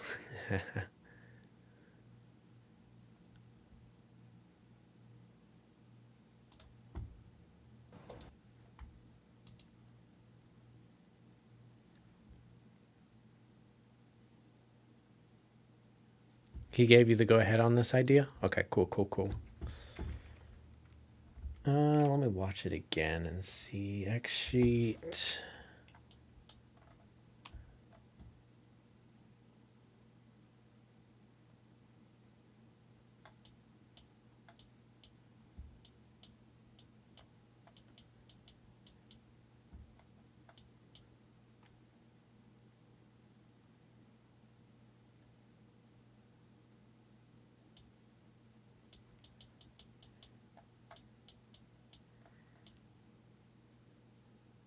This all looks good to me, Pratham. Personally, to be quite honest with you, I've never filled out an X sheet. And I've looked at them. I've seen other people do them. For me personally, I've never found X sheets to give me any information that I needed that I couldn't get an easier way. So again, it's good practice. I think when I was in class 4, I thought about filling one out. I did something very similar to an X sheet, but then when I went in to actually block in my lip sync, I didn't use it. So I couldn't tell you whether this was correct or not because I've never done one. It looks good. It's definitely good practice, so I'm like glad that you did it. But if I was giving you essentially what it is, Naheem, is that you have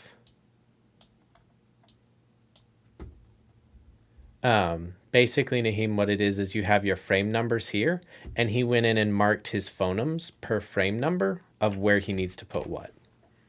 So what I would do, Pratham, is I just listen to my shot. If I had have been a rat,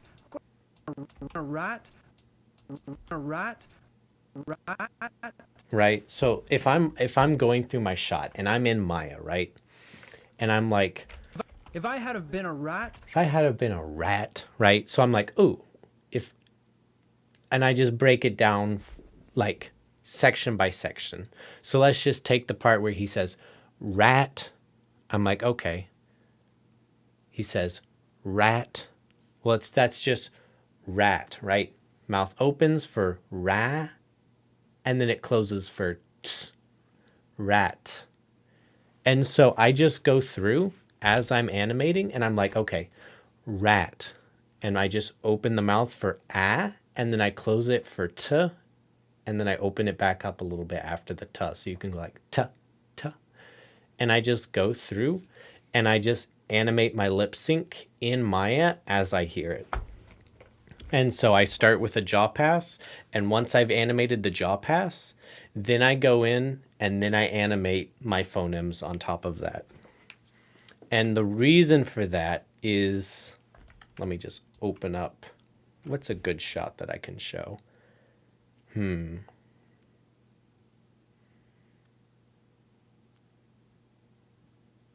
me see. Let me go ahead and finish looking through your stuff to see if there's any notes I have, and then maybe I can do a short demo on how I would do that. The scene looks good.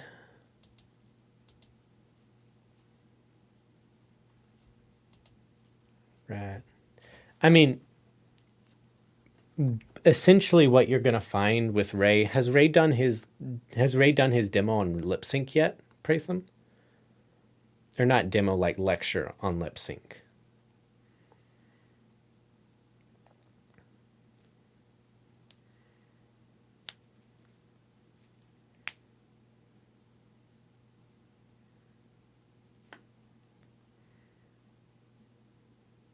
Okay, cool. So the way I approach lip sync is very similar to the way Ray approaches lip sync. And what he's going to tell you to do is he's going to look at your X sheet, he's going to look at your phonemes, all of those things, and he's going to be like, "Okay, this looks really cool. Take this information, look at this information, use it. But what I want you to do is I want you to record your face saying the lip sync and use that reference of your mouth saying the lip sync to animate your lip sync." And in his lecture, which he's going to go over this, but it's not going to hurt for me to go over it twice. Phonemes, which are what the words that you speak to say your lip sync, there's different tiers of how important those phonemes are. So for example, the most important lip sync, the tier 1 phonemes are M's, B's, P's, M's, B's, and P's. Those are the holy grail of lip sync, because if I'm trying to say mom, I can't say mom without closing my lips for the M before and the M after. If I want to say Bob, I can't say Bob without closing my lips. It's impossible. Pop, I can't say pop without closing my lips. So if I'm going through, and then for me, this is just from my personal experience, these are tier 1 phonemes. Tier 2 phonemes are S, C, like ch, like CH sounds. Again, Ray's gonna have a little variation. This is mainly off of what he taught and kind of from personal experience. So like, if I hear an S, I try to add that in. If I hear CH, I really try to add that in. Obviously, your mouth's open, so anytime you have an ah, an ah, an eh, an a, those are all super important to get in. So your vowels, those would be the next, would be your vowels. Yeah, can't spell or can't write with my mouse, but vowels would be on the tier 2 list. That would be my tier 2. T's, also S in phoneme, S and Z are the exact same, like Z or S, they're the exact same. So in essence, S and Z are the exact same. They're relatively the same as ch. And then on least important for me, but still important that I try to get in, are like t shapes or anything that has to do with the tongue but can be hidden by the mouth being closed.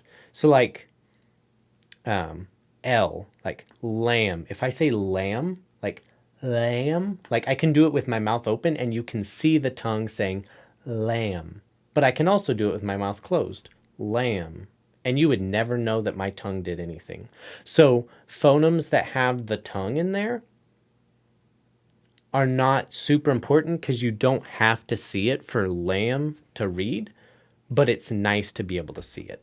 So essentially what I do is I take that hierarchy list, which again, Ray's going to give you a much better, more in-depth list, but take that list, and after I do my jaw pass, I go in and put the most important phonemes in. So it's like, okay, B's, P's, S's, M's. I go in and I put in those phonemes, F and V. Exactly. I forgot about those, Alan. Those are just as important. M's, B's, P's. And then after M's, B's, and P's, it's F, V, S, and it goes on and on and on, what I wrote out. I go in and I put the most important first. Then I go in and put in the second most important.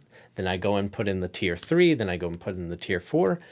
And before I know it, I have lip sync, right? And the reason I go about doing it in that order is if you just go from start to finish and you just block in every phoneme as you hear it, you're going to have a phoneme on every frame and your lip sync is going to be popping around like crazy. So doing it this way of most important, then second most important, then third most important, you're going to put in the important stuff first, the second most important stuff second, and then the third most important stuff, you're only going to be able to put it in if you have time. If you don't, you can leave it out and your lip sync is still going to read. So hopefully that makes sense, Pratham. But as it goes, if Ray gave you the go-ahead on this idea, go for it. I think your setup is looking solid. I think the idea is pretty fun. X-Sheet's looking rad. Yeah, I would go for it. I would give you the go-ahead to go ahead and start blocking. So with that, hold on 1 second, and I might be able to pull something up real quick.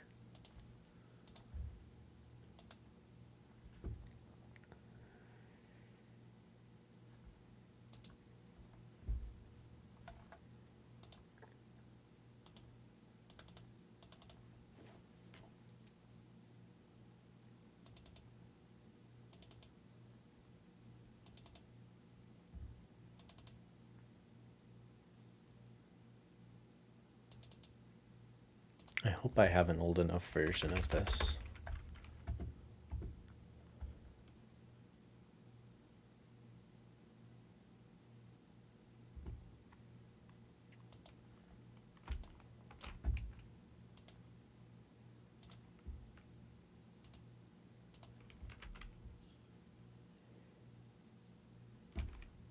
Okay, that's V1. What about V2? Also, I'm going to turn up my desktop audio just so you guys can hear the audio if it works. It's hard to beat an enemy when he's living inside your own. Okay, can you guys hear this audio? It's hard to beat an enemy when he's living inside your own head.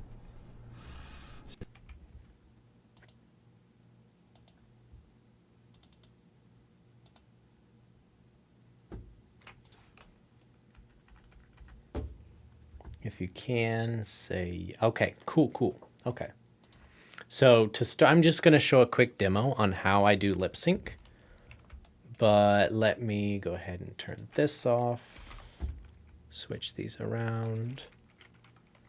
Too quiet. Let me see if I can turn it up. Shot cam. Turn my textures on. Manipulators, selection, highlighting.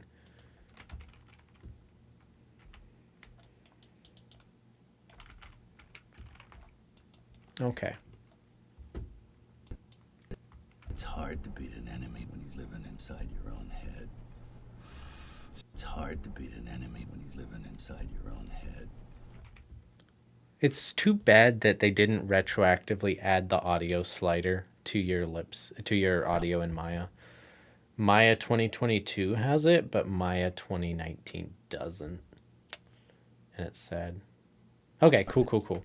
So if you can see this is a lip sync I did a while back ago, but you know, I'm going to show like this is it, and then I'm going to take a shot before I animated the lip sync and reanimate it because it probably took me 30 minutes to do. It's hard to beat an enemy when he's living inside your own head. It's hard to beat an enemy when he's living inside your own head. So there you go.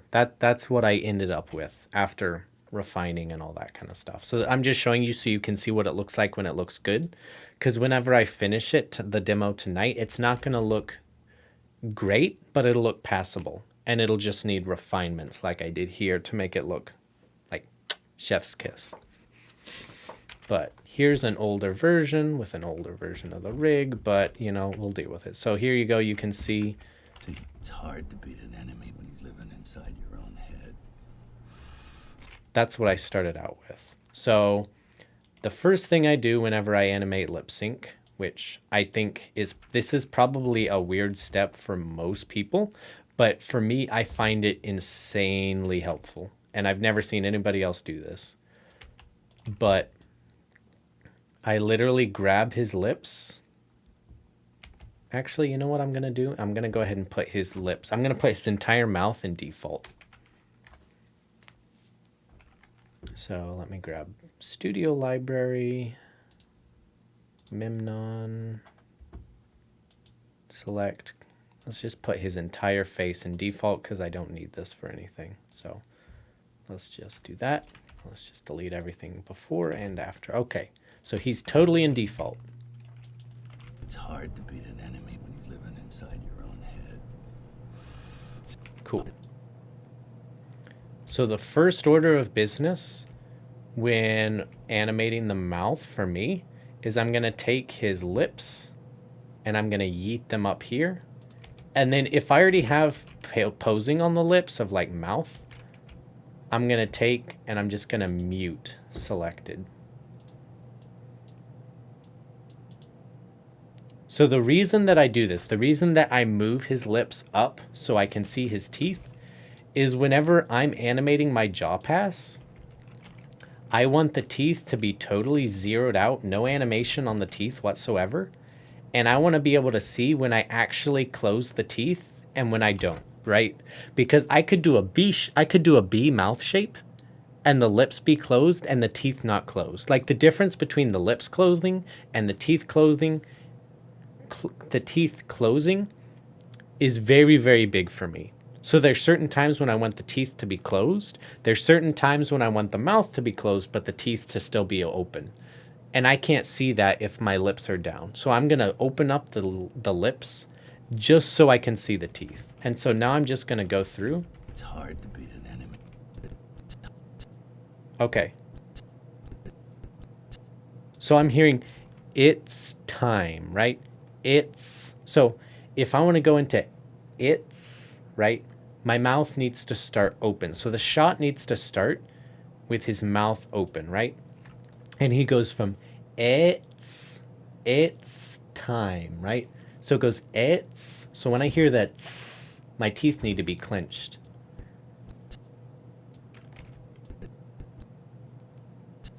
So I hear them hard closed at 83, right? So I'm going to close them. 82, I still hear an S, but the thing with S's is the S shape is made by my tongue. So it's nice to get my teeth clenched, but it's not a hard and fast rule. So I usually give myself 1 or 2 frames of hearing the S shape before my teeth actually come to a close. So It's hard. So then at this point, whenever he says it's hard, I kind of use the audio wave as a guide of when to open the mouth the widest, because typically you open the mouth the widest when you're making the most noise. So I can see here that 87 or 88 is whenever I have the highest audio wave, which means his mouth should be open the widest. So It's hard to beat it.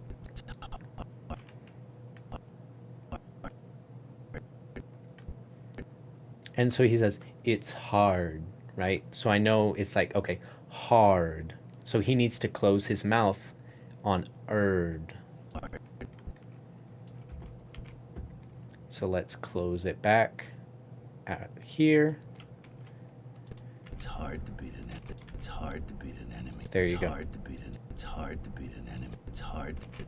And then just for my own sake, I'm going to move these mouth corners out a bit just because they're wigging me out with him talking like this the whole time. So I'm just going to move them here just so it's a little easier for me to see. It's hard to beat an enemy. There we go. It's hard to beat an enemy. It's hard. So he says, it's hard to beat an enemy. So to beat, right? So this is a tricky one, right? Because he's like, to beat. Because for a t, the t noise is made by the tongue popping off the roof of your mouth. It's like t, t. So if I'm doing a jaw pass, I'm going to accent the t by popping open the jaw. But what makes this tricky is he immediately says to beat, right? Buh. And a buh has to be held for a minimum of 2 frames. M's, B's, P's have to be held 90% of the time for a minimum of 2 frames. Thus why I tell you, put in your big ones first, M, B's, and P's, and then fit in everything afterwards, because you're going to need to give 2 frames for each of those phonemes. So going into this jaw pass, knowing, okay, the mouth or the lips have you, which is why I like to see the teeth, because the lips can be closed, which will give me 2 frames of a buh, but the teeth don't have to be closed. But they have to be relatively close together in order to get my lips to be closed. So for a B, your buh shape comes from your lips coming apart, right? Like buh. So for 2 frames before I hear the buh, my lips need to be closed in order to make that read. So I know if on 97 I'm hearing to beat an enemy, beat, 96 and 95 automatically need to be relatively closed mouth so that my lips can be sealed, okay? So 96, I'm gonna close the mouth. 95, I'm gonna close the mouth, there we go. Hard to beat an enemy.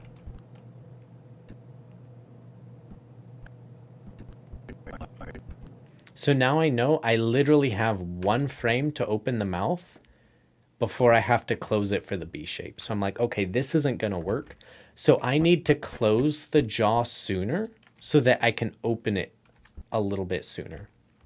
So instead of having the jaw close on 93, I'm gonna have it close on 92. Hard to beat.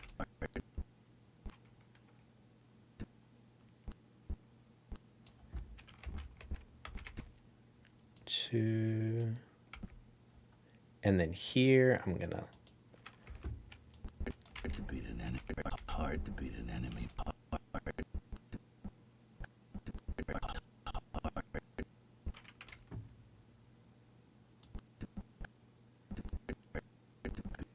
Okay, so now that I'm watching it, I'm like, okay, I'm gonna have to change what I'm trying to do.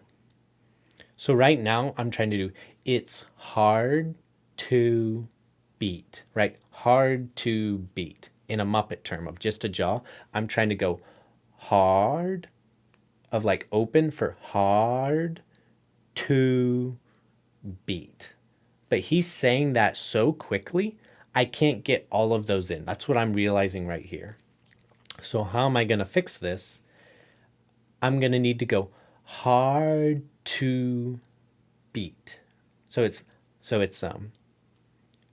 hard, but when he says duh, his mouth doesn't all the way close. Because again, duh is by the tongue coming off the roof of your mouth. So it's like hard to beat, right? So instead of all the way closing it on duh, I'm going to have the tongue touch the roof of the mouth, but the jaw's not going to close. That way, when I try to say to, instead of going to, I can go to, hard to beat. So the mouth closes on the t instead of opening on the t. Hard to beat an enemy. So then I can have it hit on 93 again like I wanted before. And then I can have it close on 95. And then what I'm going to do is I'm going to have, in terms of the graph editor, I'm going to have it so it's opened on 88. It hits hard, and I'm going to have it hit duh on 93. And I want it to ease into duh. So I'm going to have the jaw kind of hit a plateau here. That way it can hard to, right? So let's watch that. It's hard to beat an enemy. It's hard to beat it. And then I need to make this a little bit softer. There we go. It's hard to beat an enemy. There we go. And that works for me. So then he goes beat, right? So B. Beat an enemy. To beat an enemy. It's hard to beat an enemy when he's living inside your. To beat an enemy.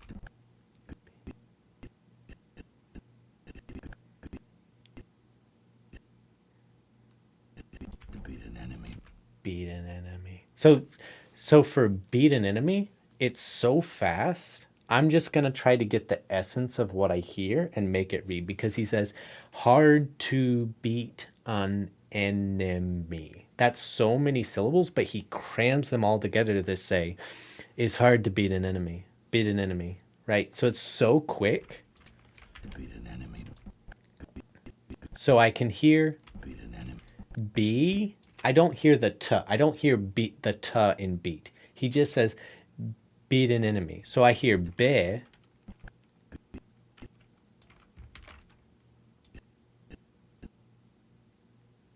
Beat an. So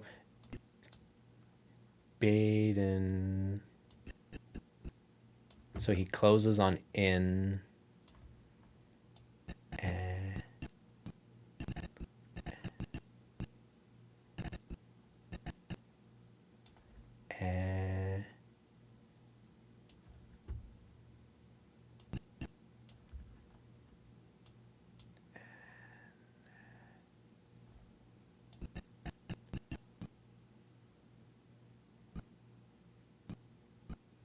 And I hear the M on 110, right? So his mouth has to be closed for the M shape.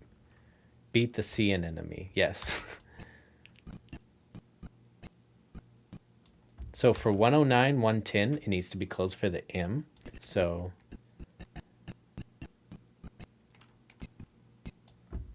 enemy, right? It's hard to beat an enemy when he's living. There we go. That reads pretty well. It's hard to beat an enemy when he's living. It's hard to beat an enemy when he's living. Right? So just getting the essence of that section where he's really just brushing past everything. Beat an enemy when he's living.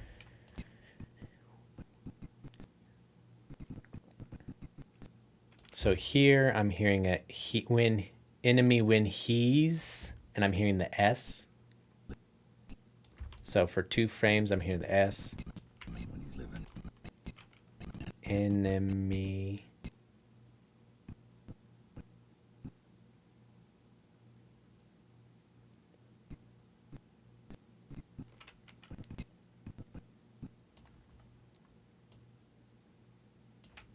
And I'm hearing when he's, right? So when he's, basically. Me when he's living.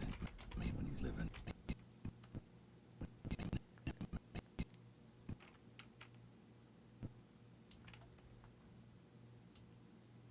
And I hear enemy when he, right? When he. Me when he's living inside. Me when he's living inside. Me when he's living inside.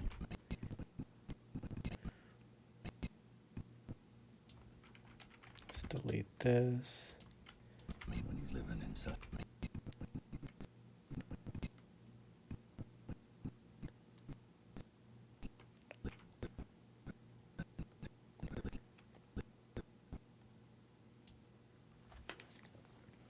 Yes, Nabe Hobby.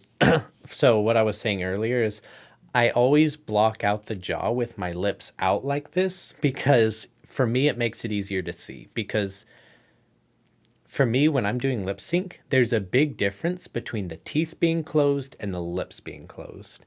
And I feel like as students, a lot of students I see animate the teeth way, way, way, way too much, just because they don't properly pose out their phonemes and they don't properly have a concept of where their jaw needs to be whenever they pose out the jaw. And so I move out the lips just so I can see exactly where the teeth are when I block out my lip sync, because I don't want my lips to be closed but my teeth not to be closed when I'm making an S shape, right? Or whenever I'm doing a B shape and I want the mouth to be open but I want the lips to be closed, I want to know that the teeth are not clenched. So essentially what I'm doing by moving my lips out is making sure when I do my jaw pass that I don't have to ever pose my teeth for any other reason than purely graphical. I don't want to be like, oh, this needs to be an S shape. Well, let's just pull the teeth in, right? So for me, it's just a small thing that I do to keep me from having to animate the teeth too much.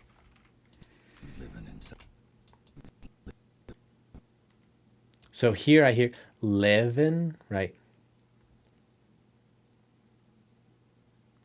For partial open sounds like F or L. So like, for example, I'm just about to do one for living, right? He's going to do a V. So I hear the V on 124. So I'm just going to pose out the mouth like this. And then when I go to block in my phoneme, I can literally just do that. And there I have a V. So it's going to be living. So he's going to go living, basically. So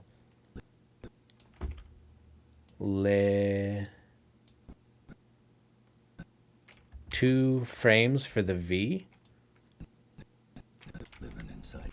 Live. And then I'm going to close it for the N. So He's living inside your own. He's living inside your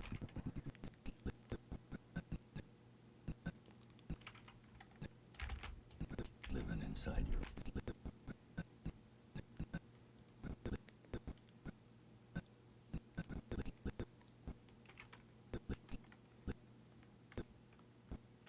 living inside your own head.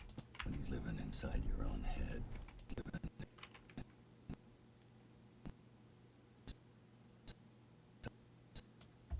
So living inside living inside. So he's not going to open it until side. Inside your own.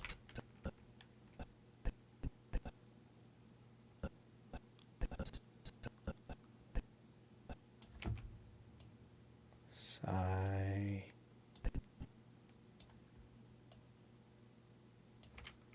Inside your own head. He's living inside your own head. So you guys get the point. You guys get the idea of like how I do my jaw pass. So what I'm going to do now is I'm just going to open up my latest file where I have the lip sync blocked out, and I'm just going to delete everything off the lips and the mouth. That way you have what I would consider a completed jaw pass without actually having to do a completed jaw pass on stream. So that will give you a good idea. This is, let me just delete.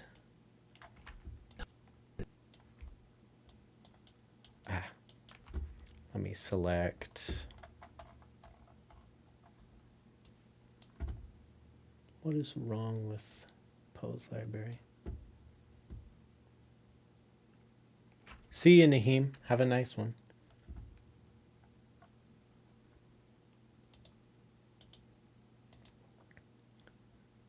Select this. Select content.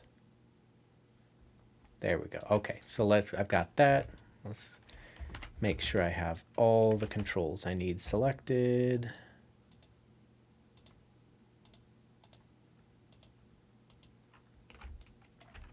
Select this. Okay, set a key on the first frame. Also, let's mute all my layers. And let's just delete.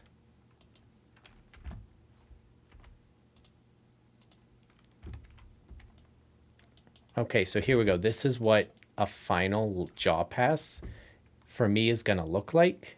This is what it looks like, and this is what it's going to look like in the viewport. So it's hard to beat an enemy when he's living inside your own head.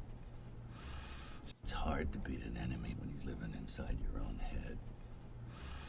It's hard to beat an enemy when he's living inside your own head. It's hard. And just so I don't accidentally save this, I'm going to go ahead and go to my desktop, and I'm just going to call this lip sync demo. There we go. Now I do not accidentally save over my actual shot. But yeah, hopefully you guys can see this is what a final jaw pass would look for me before I ever do any phonemes. So now it's time to add in the phonemes. So It's hard to beat an enemy. And for this purpose, for speed, obviously do not do this in a school environment. But for me personally, I build my own phonemes per shot basis, save them to a pose library, and use them throughout my shot so that my lip sync stays consistent. That's what I would suggest you to do as a student. Make your own phonemes, use them. Never ever use AM's phonemes. That's just stealing work from someone else. And it's, to be fair, the phonemes aren't even that great. They were made with weird controls, in my opinion. That my brain doesn't work that way. And as a student, you need to learn to build your own phonemes. That said, for demo purposes, because Apollo has a pose library, I'm going to just slap phonemes on so you can see how I do it, because what the phonemes look like don't really matter. What is important for me to show you guys is how and what phonemes I choose to put in, not really what they look like, because you're going to learn how to pose phonemes in class 4. Like that's what you're going to class for. So with that said, let me select my mouth. Okay, here we go. So here's my mouth, right? And let me go ahead and just delete these keys. I don't know what they do, but here we go. So again, starting with the most important and going out. So It's hard to beat an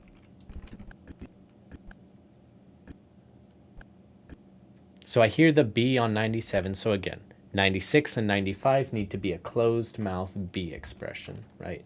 So I'm going to do a B here. It's hard to beat an enemy. I'm hearing an S. So again, S's are important. I'm hearing an S. You know what? The starting pose is a pretty good S pose. So it's hard to beat.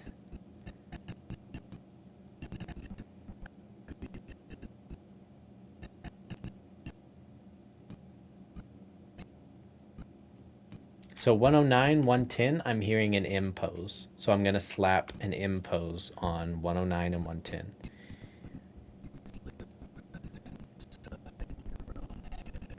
Okay, so now I've put my M, B's, and P's in. Now I need to go in and put my S's in. So It's hard to beat an enemy when he's living in. here we go.